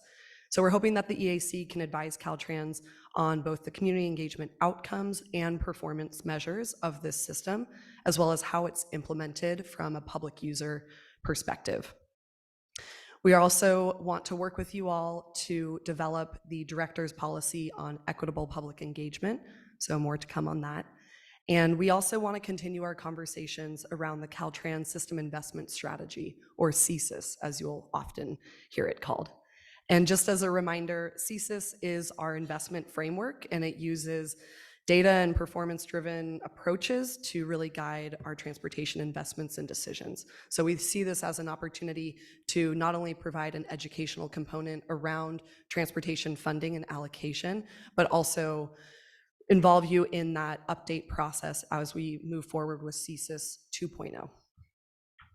For CTC, we want to continue the guidelines updates, both for the active transportation program and the local transportation climate adaptation program. There is also upcoming efforts to work with the Road Charge Statewide Stakeholder Committee. We also want to engage with the EAC to update the equity supplement for SB1. And we also want to engage with you all in a capacity for SB 1121 and the stakeholder work group that is being convened around that effort. And finally, for CTC, there is also the update that will take place for the tolling guidelines. On the CalSTA side, you heard the secretary mention this before, but we want the EAC to serve in an advisory capacity to the Transit Transformation Task Force. There are also efforts that we're pursuing to ensure that the EAC can provide a review of the anti-displacement memo that's being drafted, which is focused on housing and transportation. And then finally, we want to work with the EAC to update CAPDI, or that stands for the Climate Action Plan for Transportation Infrastructure. And we, as always, apologize for the alphabet soup. So CAPDI is how we refer to it. So with that, I'll leave that here for a moment, and I want you all to just keep in mind that these are the priorities that our agencies and departments are bringing forward, recognizing that we have this inside perspective where we think your advisory support would be most valuable, but we also want to hear from the committee members about your interests and your priorities as well. You know your expertise better than we do, and I think being able to leverage that in an effective manner is something that we can, kind of come together on and make sure that these priorities are all in alignment. Next slide. So as we plan for 2024, it came up at the September meeting, it's been mentioned here, and I think this will be a key component of our structure moving forward, but there's been this interest in an expanded leadership structure. And with that, we also recognize that the adoption of the charter also set forward a mechanism to create subcommittees. So this is another mechanism that the committee has at its disposal to organize themselves around and figure out ways in which we can use your time most effectively. So you'll see here on the screen that this expanded leadership structure is one where we would have our chair for the committee, and then we would have multiple vice chairs, typically between 3 and 5. And the vice chairs would generally take on responsibilities that are either directed and set forth in the charter by the chair or by the committee at large. So this is, something that the folks on this committee have already expressed interest in. There's a desire to use this as a mechanism to, increase the impact of the committee and delegate work in a way that makes sense to you all. So I will just make a note here for everyone's reference, because I do not expect you to have it committed to memory, but based on the charter, the committee can form either permanent or ad hoc subcommittees. And the committee can then delegate to a subcommittee the power to make a recommendation on behalf of the entire committee. So it's a very concise and effective way to, get some work done and also be able to speak for the larger body. And, pursuant of the charter, these subcommittees can, they'll be approved by, CalSTA, the commission, and Caltrans, but the ad hoc subcommittees can be formed by the chair or by a majority vote of the committee members. And the ad hoc committees will either dissolve once their purpose is achieved or 1 year from their formation. You can also amend the charter to create subcommittees that operate into perpetuity. So those are all options at your disposal. So with that, and I will also flag at the end of this presentation, we can come back to this. This is really intended to now be a space where we hear from the committee members around their preferences and what you think would be most effective in continuing that dialogue from the September meeting. We also just wanted to flag that since no actions will be taken at this meeting today, our first meeting in February will be an opportunity for the EAC to present the idea of an expanded leadership structure and then adopt that proposal if the members see fit. All right, next slide. So when we talk about next steps, again, I'm going to refer back to what we heard in the survey, loud and clear from the members. Mostly this was based on the open-ended responses, but there are both staff efforts to integrate that feedback into our operations next year, and also opportunities that we see prime for collaboration between our leadership on the committee and our staff teams. So First, we want to make it very clear that staff will be working with the committee members to ensure that we have a very clear understanding of what your capacity is and what your time constraints are and how we can work around that. We will also shortly, on the next slide, we will present a draft calendar of the committee meetings for 2024. And in February, the committee members will have an opportunity to adopt that draft calendar. And so we want to make sure that this works for everyone. And finally, we will definitely be working with our agencies to avoid any of these really time-consuming and less impactful activities, but we want to do that in dialogue with all of you. And then specifically in collaboration with our chair and our vice chair, we want to make sure that we can improve the geographic and community-based outreach. We've heard that from you all as a top priority. And we also think, with that outreach, there is, this participation on this committee is not only intended to serve our agencies, but we are here to serve the members as well and make sure that this is a valuable engagement opportunity for you all as well. So with that, we'll be exploring some of these educational, opportunities for understanding transportation planning and funding mechanisms, both at the regional, state, and federal levels. And also, as it was mentioned previously, the engagement and learning, which will be done in partnership with our regional planning and transportation authorities. Just a small ask. We will do all of this next year, I promise. Okay, so the next slide. We are very excited to share with you all a draft. This is a draft of our meeting calendar for 2024. So the dates that are provided have really taken into consideration a number of things. We have our CTC meetings that are already scheduled for 2024. We have our Strategic Growth Council meetings scheduled out for the year. We have our Caltrans Executive Board meetings, and we have the Native American Advisory Committee meetings, which are connected with Caltrans. So we wanted to make sure that these EAC meetings do not conflict with any of those. And we're keeping in mind all of these schedules and hoping that these dates will work for everyone. So just to give you a quick overview, we will convene 6 times next year.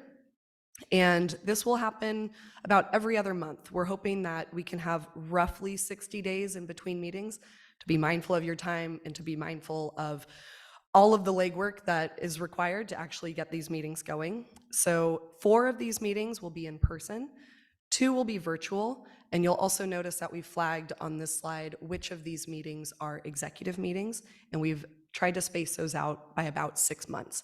And that way they can be good touch points, midway through the year to be in conversation with our commissioners and the executives from our agencies. Next slide. And then finally, I know this has not been forgotten by the members themselves, but we wanted to highlight that we have put together a draft schedule for the call for membership for 2024. I believe we have about 5 committee members who are terming out in March of 2024. And so those seats will be vacant, and we want to make sure that we fill those with, other experts in their field. And we've provided this draft schedule so that you all can also be, looped in with when we can really recruit new members to apply and get the word out, and make sure that that is really an opportunity for folks from your respective communities and your different regions to apply to serve on this committee. So very quickly, closing out 2023 and then into early 2024, we will release the open call for applications, and then it will be open for about 1 month for folks to complete. And we'll make sure that we get those deadlines to you all so that you can communicate that to your partners and your colleagues and other folks in your community. And then in early spring of 2024, the staff will review those applications, will nominate new members, and then the new member recommendations will be adopted at the March CTC meeting. And then finally, in late spring, we will have those new members on board in time for our April committee meeting. And you'll see on the right-hand side, just in terms of process, so the interagency staff will make the recommendation of nominees to the committee. We bring these recommendations to CalSTA, Caltrans, and CTC executives for deliberation and a final decision. And we also, as we review the application, similar to how folks were selected for this inaugural year, we will take into account geography and demographics to make sure that we are prioritizing vast representation across our state when we select new members.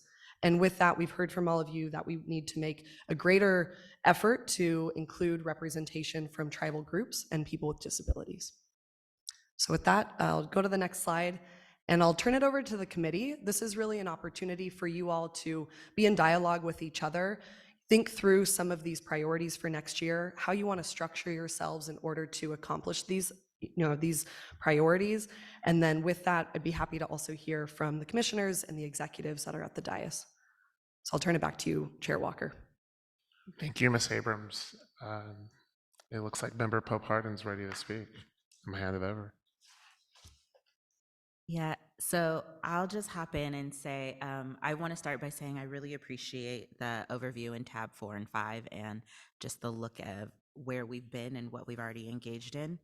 Some of the things that I want to call up, and I'm pretty sure I'm going to have more as the discussion comes, but I'll just throw these out as initial ones. This is also exciting to see the makeup of subcommittees and have ad hoc committees so we can move a little bit more effectively and nimbly. We've talked today already about how this body is used for recommendations, but I also think this body is a good place to make some of these conversations more accessible and also model that for all of the agencies involved. And so with that, one of the things that I'd be extremely interested in seeing prioritized is how we talk about transportation projects in a more holistic way, how we talk about transportation and land use and housing and equity, how we talk about how it connects to food access. I think when we talk about the communities that many of the EAC members care about, we don't think of them as siloed transportation projects. We're thinking about whole communities. And if we can model how we do that here, I think that's really important, that it's not just a particular project or a program that we're engaging in, but these programs have huge, and these projects have huge impacts in communities. So I think I would say not simplifying the conversation, but expanding the conversation in the way that we're talking about, what's going on here. The other thing that I'll add is, of course, and Martha, I appreciate you bringing up climate so much, but also making sure that we're talking about climate impacts along with racial equity impacts. I'll start there or leave my comments there. Thank you, Vice Chair Armas Kelly. No, and I just wanted to add to what you were saying. I think that the technology is ever so evolving, like at such a exponential rate, that we have to start looking at those endeavors, right? And even in discussions about how to do outreach, most of us consider the old way of doing things, but we have to be part of the progress. And that includes TikTok, that includes social media, that includes signage.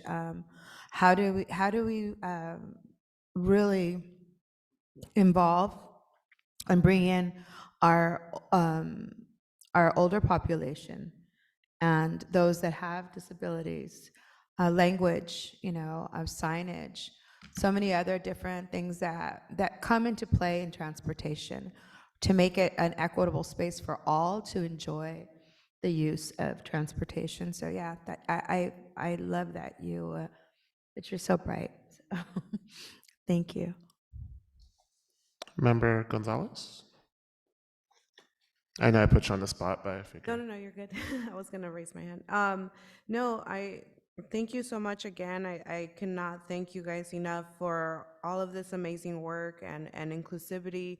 I mean, I have recommendations of potential ad hoc committees. I don't know if this is the right time, but okay, perfect. So, in talking with community, I know specifically for our region, we have the toll roads coming up. The signs are being put up on the 15 freeway and the 10.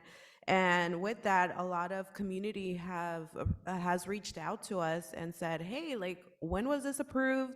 Who approved it? How does this work? Like, we don't think this is a good idea. And so in return, it is our responsibility as an organization to educate the community and let them know the pros and cons of these types of decisions and who makes these decisions. And so I would love to create some type of ad hoc committee on the tolling aspect, and how do those funds contribute back or are returned back to communities, and how are they utilized? And then this could be a good opportunity for community to come in and listen to how these funds are being used, especially in disadvantaged communities like ours. And so that's like one. And then I know we have heard exciting news about the high-speed rail, and being the most innovative and awesome electric, innovation that's coming into our state, which we are excited about. But we also had to have those hard conversations with tribal communities and other environmental groups that were really concerned about this project. And so, as we're moving into that development stage of the high-speed rail, I would love to have maybe not a permanent, but like a temporary committee just for that, to get updates on how the process is going, the development, the communities that have been involved and are going to be impacted, and if there's any mitigations that we need to look at. And the fact that it's electric, it's already a huge win for communities. And then SB1. I know I participated in a campaign to promote SB1, and I remember hearing the criticism that this would harm, overburden families that are working 2-3 jobs already just to sustain their families. And again, we had to have those conversations about the importance of this tax, but also how it was meant to be used, or it is used in those communities that need it the most when they don't have the funding.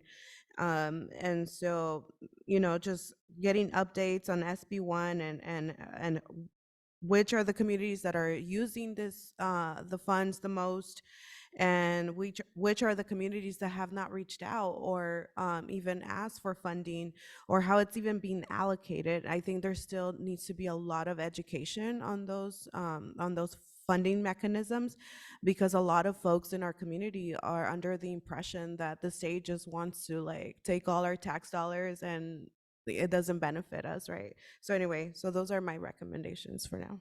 Thank you. Thank you, Member Gonzalez. I'm going to go to Member Williams, a little out of order because I think you have a hard stop. Go ahead, Member Williams. Thanks, William. Hi, everyone. Sorry, I've been a little quiet today. For some reason, these meetings fall on the day I solo parent, so apologies for that. But I just want to thank staff for kind of consolidating all of this information and presenting a path forward. Feeling excited kind of about the opportunities that are on deck. Did just want to emphasize, if I know we've given just some kind of nominal comments about this at prior meetings, but thinking about sort of organizing issues geographically as well. Just hearing a lot of the comments around logistics and warehousing today, something I think that resonates, me being up in Stockton and the San Joaquin Valley as well. But obviously these issues have different scales of impact depending where you are. And then also just want to voice some interest in maybe more concerted focus on high-speed rail and its planned impacts. I know there was a recent sort of federal infusion of funds going into the project, and as we're gearing up to sort of launch that within the next 5-7 years, and probably hear my 3-year-old here, I'll end shortly. But those I think I would like to add to areas of interest. Thanks, everyone. I love that new up and coming to be EAC member in the background. Thank you, Member Williams and company. Member Torres Van Vleck. Thank you, Chair Walker. Appreciate all the feedback, comments that my fellow committee members have shared, and I echo your suggestions for 2024. I wanted to put in a plug for San Diego as a potential host city for the August meeting. I heard that there may be a CTC meeting taking place then. 2024 is also the year of the World Design Capital, and the World Design Capital is taking place next year, I meant to say, in the San Diego Tijuana mega region. So I believe it's one of the first, if not the first, trans-border World Design Capital event. And so there's a lot of different events taking place that seek to bridge our border communities and our cities here that are divided by the border. And I think that would be a fantastic time to organize in collaboration with our agencies, SANDAG, Caltrans, and different government agencies from Tijuana, a cross-border mobility tour to learn about how our port entries work, how folks on both sides of the border move throughout our region. And I'd love to, I'll put my name in to help organize that and work with staff on that. But I wanted to put that idea out as something for 2024 that I hope we can work together to achieve. Thank you. Thank you. Anyone else? Anyone else? Ms. Popardin. So since we're taking specific ad hoc committees, I would love to see a committee that's focused on funding, similar to what I think some of the greenlining comments earlier. And you guys have probably heard me say this many times before, but equity for me comes in 3 phases. It's process, it's outcome, and it's the sense of equity and justice. And I think while there's been great shifts in process, and this committee has been able to weigh in on guidelines and inform funding decisions, and we can see that like we're shifting, and we can even see some of the outcomes. It still doesn't feel like that on the ground. And I think part of that is just the way that we're communicating, that some of these wins are being communicated. And I think that that's a really good opportunity for the EAC, potentially have an ad hoc committee that's just focused on funding, where we can really figure out how the agencies can tease out what equitable funding looks like and how we present that to communities. And I'm saying that in good faith. Like I think the assumption sometimes is you guys aren't doing enough, but I think I want to be a little bit more lenient and say, you guys aren't showing it enough, right? Or you guys aren't expressing it in a way. And I think especially with the expertise of this committee, we can really do some things, pull out like, how is VMT measured in disadvantaged communities? And how do we pull out the funding pots that are weighing that? And how do we communicate that to the public? So I'd love an ad hoc committee on funding. And similarly, and along those lines, I think we talked a lot, I think on the slides, it was about public participation and what that looks like. But I also think we need to potentially create a vision, and this isn't a committee, but a vision around what what it looks like to build a system that's just. So I got into this field because of a lack in my neighborhood, and I think about what the potential was if the system was just. If a bus service wasn't cut for my neighborhood, I wouldn't be sitting here, right? And so, right? So when we say like, we have a future EAC member, I actually don't want this committee to be longstanding because I want us to just be equitable. So I think part of that is creating the vision for like, what does equitable transportation look like? And how do we like make that transition? So I think some type of visioning committee may be really good to create a equitable transportation vision statement or something like that, so we can have a focus. Thank you. Anyone else? I'm curious what our commissioners are thinking. Any thoughts you want to share? I love Naila's statement about making sure that we are so equitable that we work our way out of a job. I think that's the kind of like Solomonic vision about what you love most and what you're willing to sacrifice because you love that most we were just talking about how profound that was. And I think that the topics that you've listed are fantastic, and that we're really looking forward to working together on this because there's so much change that's happening. I mean, that's the thing is like, and legibility and access to the why is this here? How do we use it?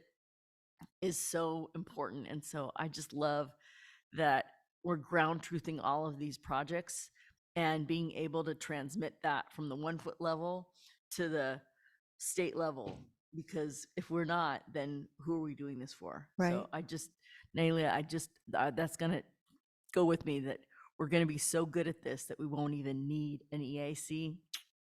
Profound. So Thank you, Commissioner Grisby. All right, thank you so much. It's been a great conversation, and I'm learning a lot just by listening. And I think the approaches that you're all talking about and the focus areas are, like Commissioner Norton says, are spot on. I also think, Naila, your prior comment about maybe you all are doing enough, we just don't know, and it needs to be communicated better is very generous, and you're a very generous soul, so I appreciate you. I see. um, and along with that, I think some of us were talking earlier today about the lack of pragmatism and transportation politics these days in policy, and kind of bringing it back to the data and what the community needs actually are is central as we make our arguments around equity.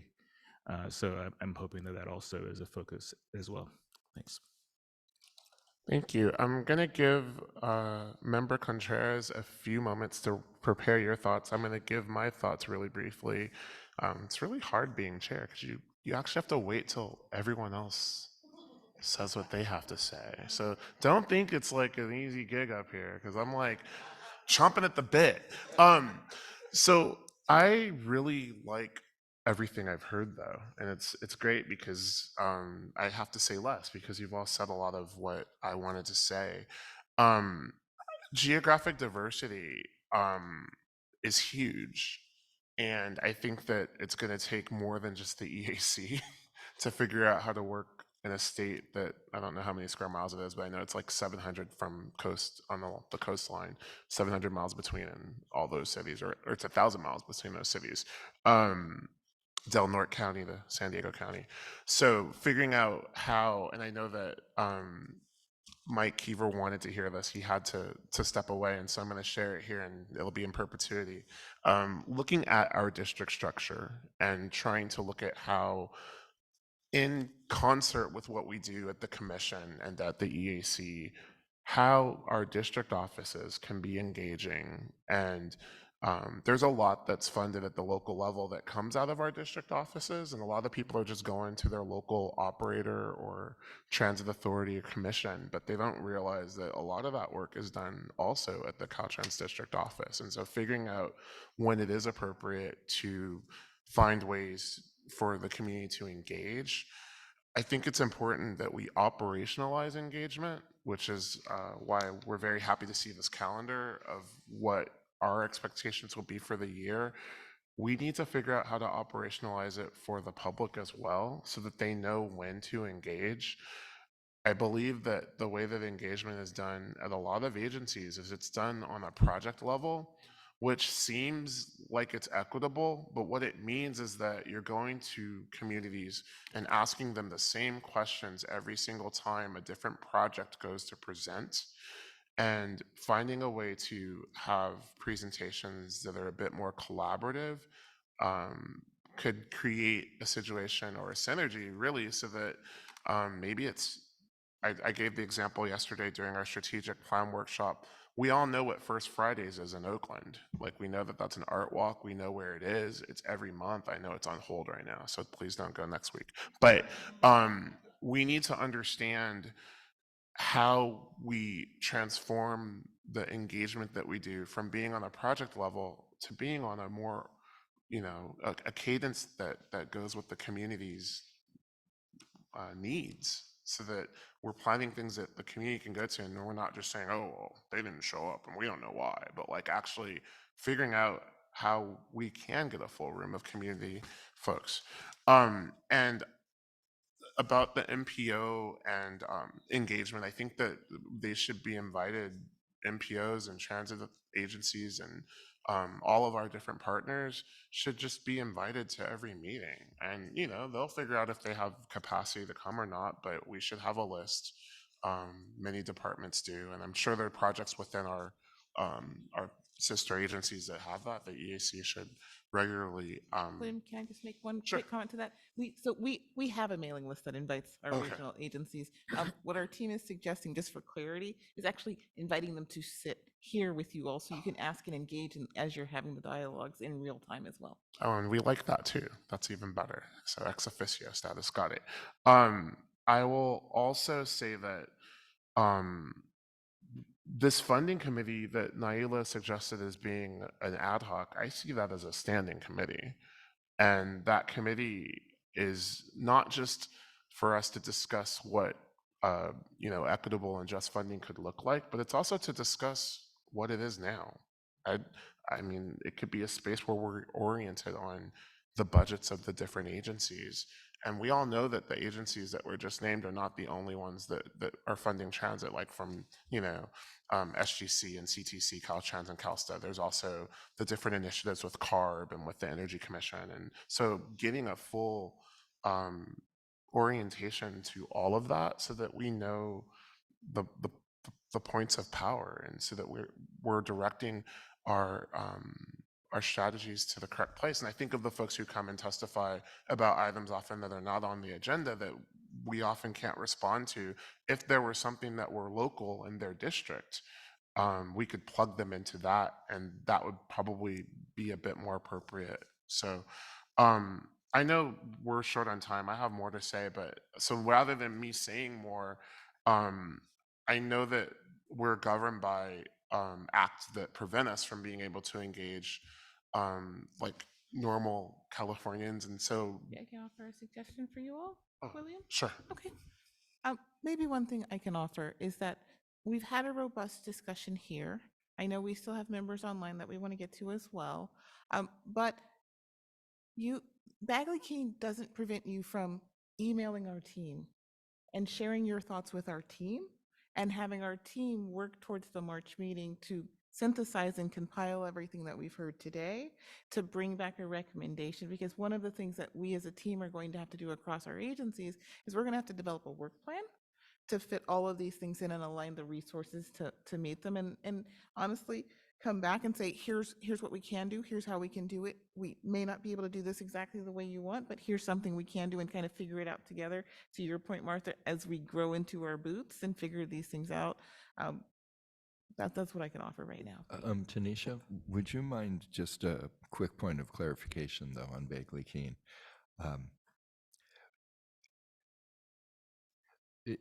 There has to be an amount of carefulness if everyone on our commission is on an email or a text chain, and we're talking about a policy recommendation. Correct. In those cases, we'll send those individually to staff, because the whole purpose of Bagley Keene is to do the public's business in public. Yes, so my recommendation is that each of the individual members individually send to our staff their thoughts. Our staff will compile it. It's okay if you don't have thoughts. We've had a long, robust conversation today too, which Carolyn will summarize as we finish, to know what we've captured, what maybe we didn't capture, and we need to go back and better. But it doesn't mean that you can't communicate with our staff as individuals. That's part of how we do the sausage making process here. And it does help in the interim to keep things moving forward, to have our staff be a conduit to the committee. Thank you. I want to make sure Alex didn't have something. But do you, Alex? Member Contreras? Or did we lose Alex? We may have. Go ahead, Vice Chair Armas. Thank you. I just wanted to add on to what you were talking about, having that discussion with equity. Yesterday we were given a presentation by Caltrans in equitable practices in hiring. And I think that that's important that we kind of participate in those areas as well, whether it's hiring or CalSTA, how they're looking at their approaches for equity. Those are the spaces that we need to be part of. I would often say turning it upside down, right? Where we're actually speaking and saying that's not equitable, and how can we change that? Because if we're talking about equity, it doesn't mean just from here out, but it has to be from the top down.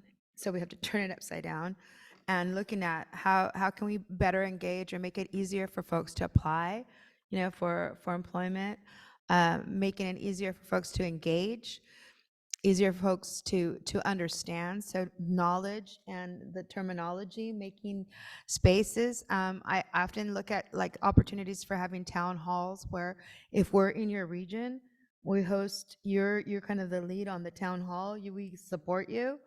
And we talk about these things and we provide that technical assistance if it's needed in the community. One of the biggest things for grant and funding is the lack of response, or how do I say, follow-up, right? If you apply for a grant and you don't get any kind of reciprocity as far as like, hey, was it a good grant? Were the responses suffice? Why didn't I get it? You know, was there something easy that could have been tweaked that was missed? But because we don't have the capacity in our spaces, I think feedback's really important. So grant feedback is the other portion of it, as well as technical assistance, education. Creating those equitable practices in those spaces, and anti-displacement, when we're talking about having that present, you know, conversation that keeps coming in our at our meetings, it's because it's happening, you know, and those convexes of transportation, and not necessarily just Caltrans, but I'm talking about, you know, when you're putting a corridor, or you're, you know, creating a new infrastructure. You know, how do we introduce folks to be able to know that we're not out to take away their viability of their homes, and introducing folks to be able to be part of that civic engagement is really critical. And I don't want to dismiss it, because I'm also on the First Five Commission in my own community, but we need to like give this opportunity to our youth. I don't want to miss our kids, because we're gone. We leave and then it stops here. And if we introduce our children or our youth in these spaces, and have them participate, you know, bring in a couple of youth to attend some of my meetings, and like debrief them, tell them this is what happens, this is how it comes to play. It takes a minute to get a stop sign. I don't think our communities understand how, you know, our money is allotted, the measures, you know, that come into play. And when the money does come, how did we miss that stop sign, right? It was the money allotted in a way, or even presented to the community, that they could apply for that stop sign, or did it just pass? So those are the kind of things that I think that are really important to bring back, you know, into that discussion for community to be able to engage. We want community engagement. We don't really make it tantamount, or make it make those connections or those inferences, so that people say, oh, that's why I need to be there, or oh, that's why I need to understand more about that, because it does affect me. And if my kid does have asthma, there is a group that actually cares, and it is Caltrans, and it is, you know, the Transportation Commission or CalSTA. You know, and I had no idea that CalSTA had the highway patrol yesterday. And I was like, oh wow, no. I go, the DMV too, and he's like, yes, you know. So I mean I mean I'm ignorant, but so are a lot of other folks, and it's okay to not know. It's like, if you don't ask, you won't ever know. But if we don't also make it available, they don't understand that either. So we need to be more connected, and I think that branding is really important. And the branding could be having us as that catalyst for our communities to see us, to be able to know that if they want to have a question, they could ask us, and that we can get back and feel that question in a way that they'll get the responses and, you know, understanding that they need through everyone support. So thank you. Thank you, Vice Chair Armas Kelly. And do we have any other comments up here at the dais? Online, Member Torres Van Vleck or Member Contreras, anything that you would like to add?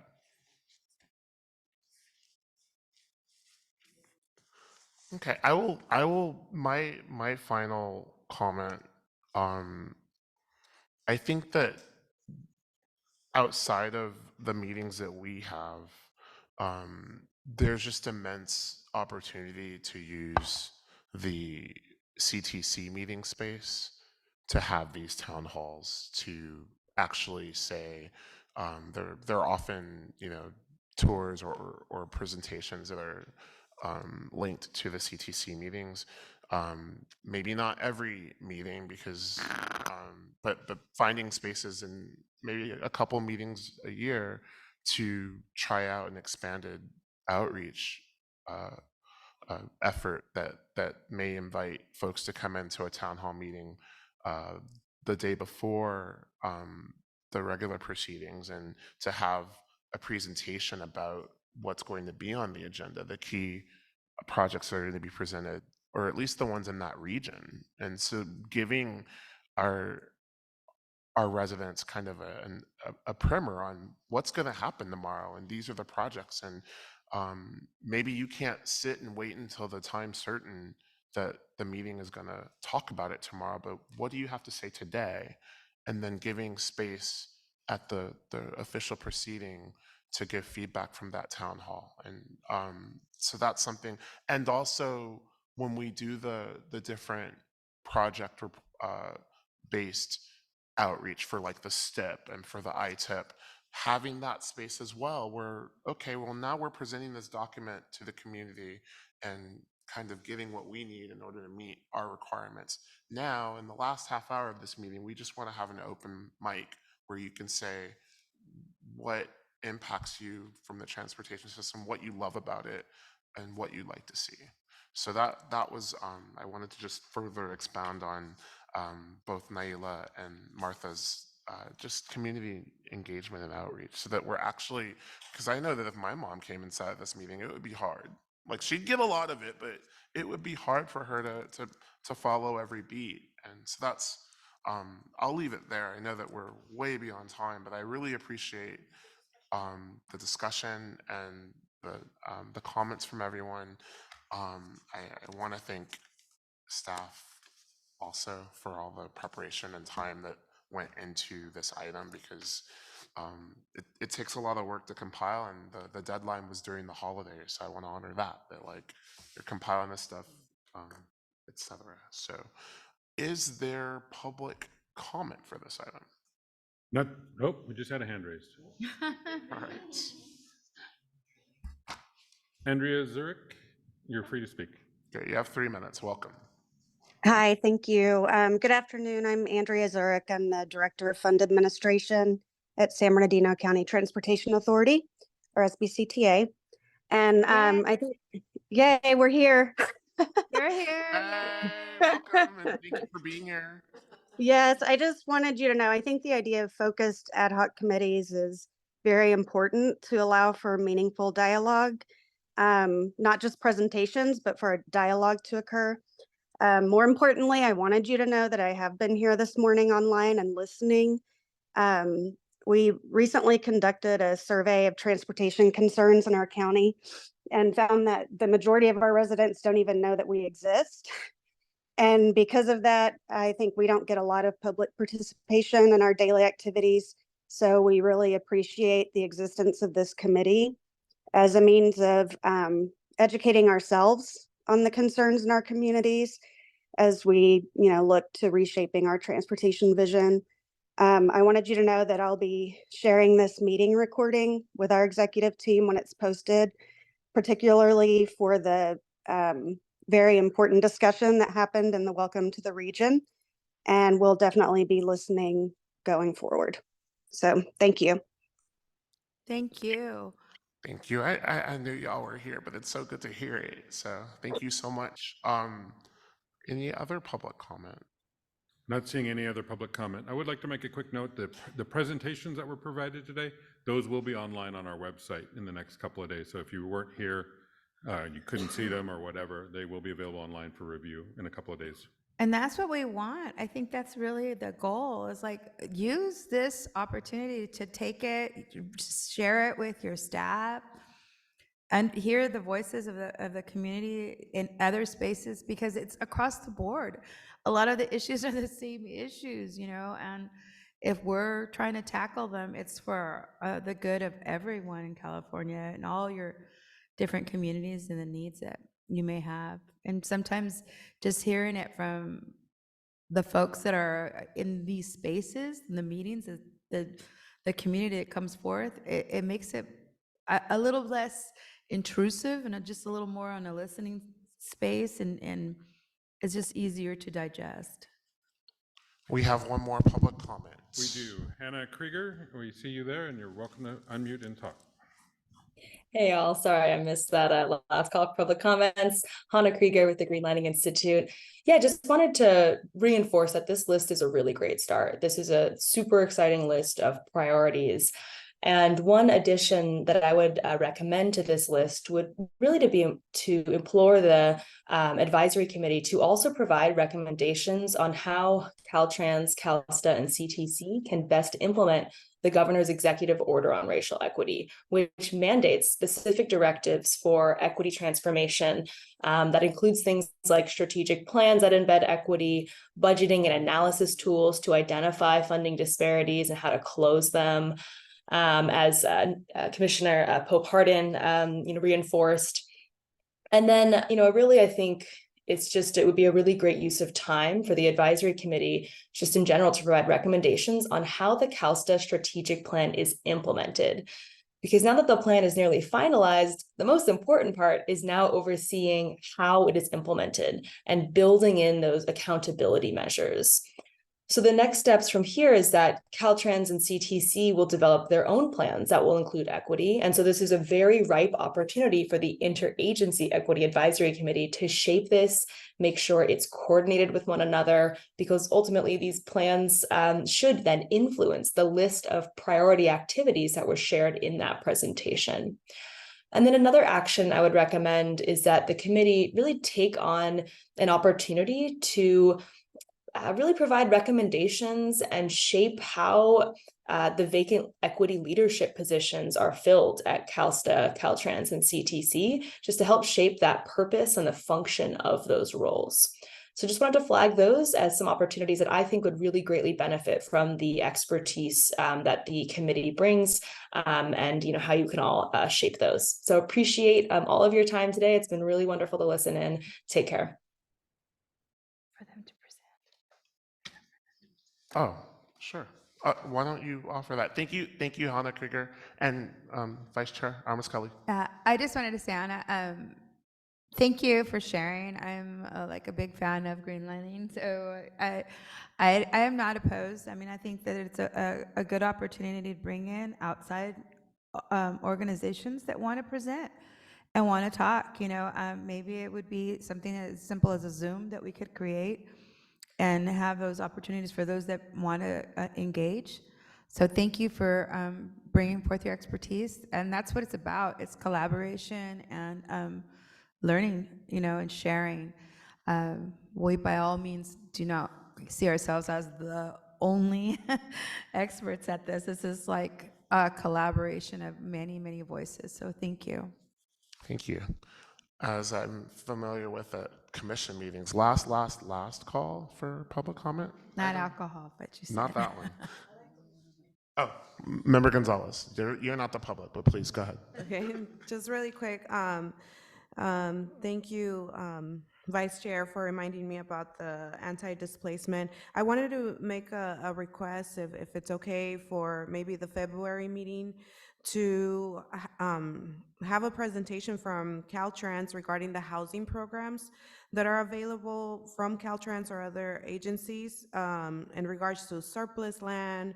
As we heard during public comments, this keeps coming up, and I guess for myself and maybe for our other EAC members, it would be a good opportunity to learn about these housing opportunities that fall under these agencies and have that dialogue with stakeholders to find those holistic solutions against displacement. And I understand there's litigation and there's very little that can be said. And as CCAJ, we always sue industry and government agencies, but I do know that there's ways that we can update people on the process and the progress.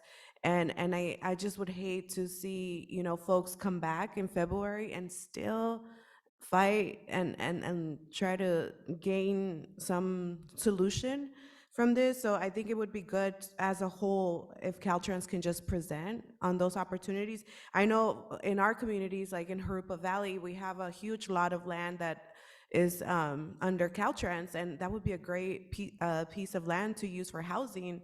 And I know, and like Route 66, like what are the jurisdictions for Caltrans and opportunities for funding to create those housing opportunities or keep the housing opportunities that are already existing? And so I would appreciate if that request would be granted. I'm going to let Director Taylor respond, but I want to, before Director Taylor responds, when we have our next agenda review meeting as chair and vice chair, until we have a full expanded leadership process, or leadership rather, invite the entire committee to that meeting so that they can have an option to attend until we have a, does that make sense?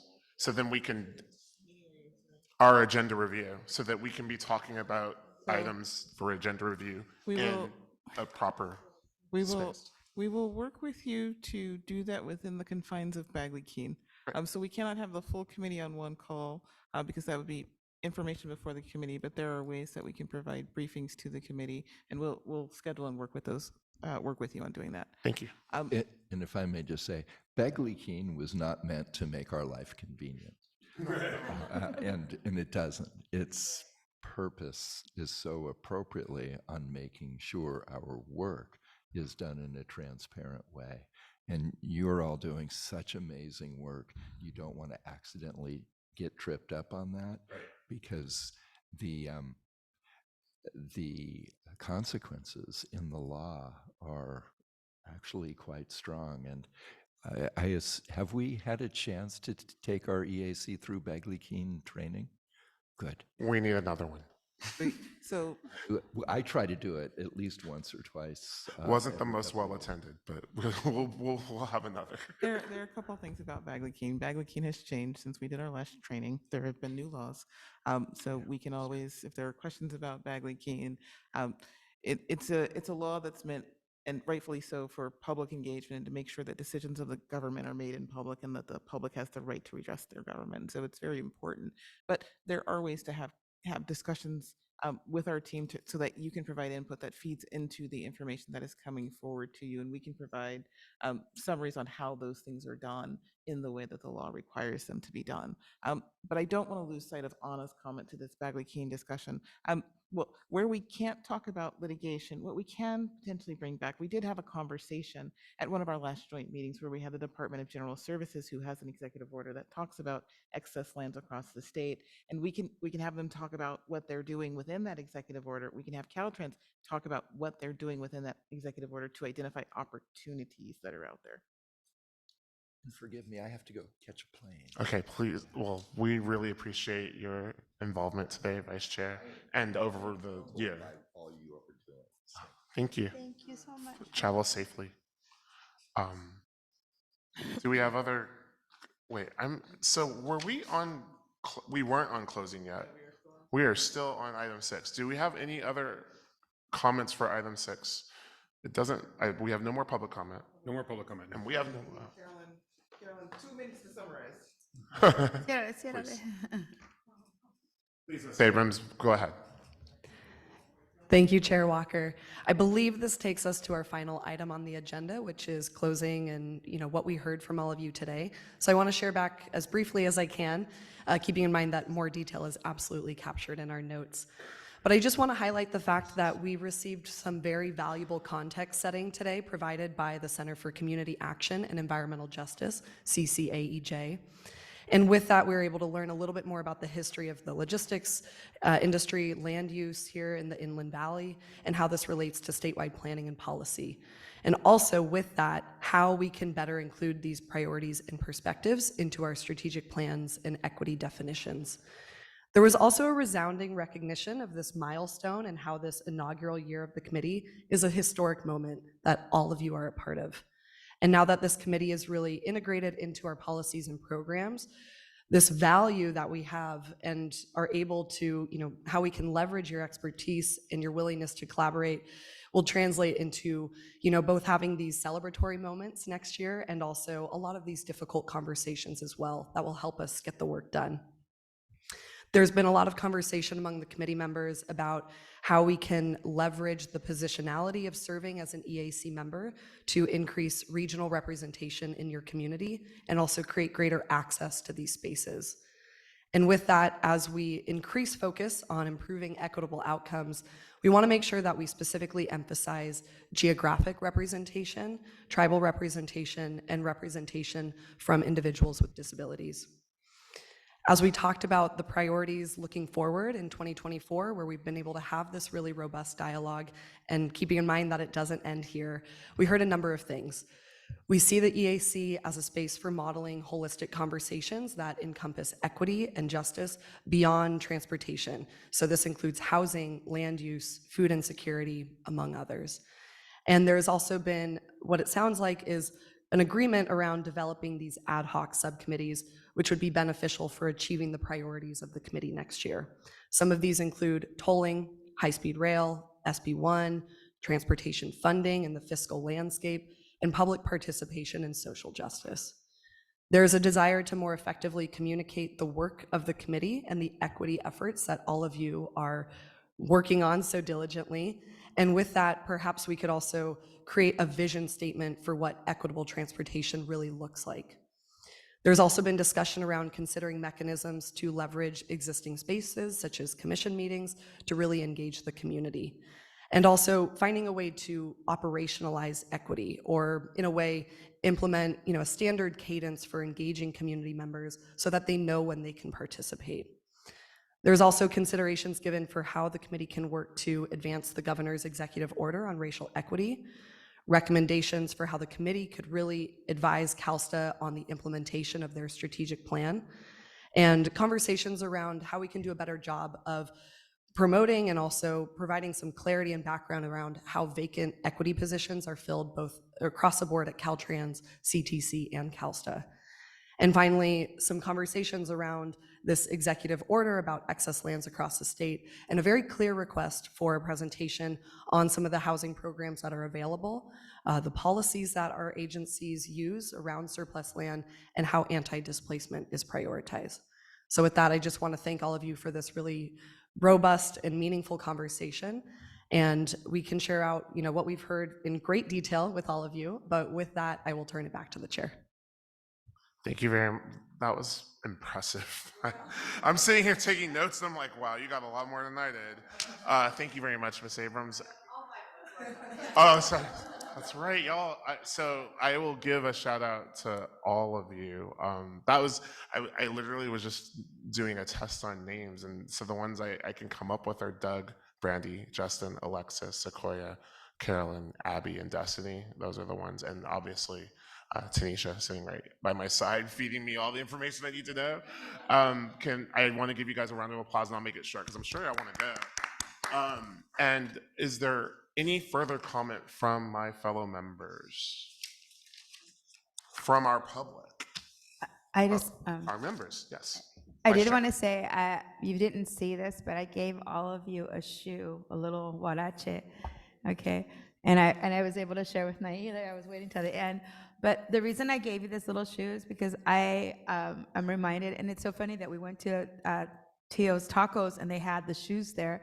But I gave you guys a shoe because the humblest people in Mexico make these little shoes to sell, and it's a way of them creating revenue and sustaining themselves. Sometimes there's abuse in those spaces too, but I look at the shoe and I keep it to remind myself, we need to remind ourselves that we're going to be walking in other people's shoes as we're in our travels and our journeys. So when you make your choices and your decisions, remember the shoe, because someone else is going to walk in that path that you're creating. So thank you so much for being here today. I hope you have a beautiful Christmas. I don't know, whatever you celebrate, but enjoy the time with your family and be blessed in all your endeavors and your spaces. Thank you. Anyone want to measure up to that? I'm not, if there's no objection. At 1:37, we're adjourned. Thank you.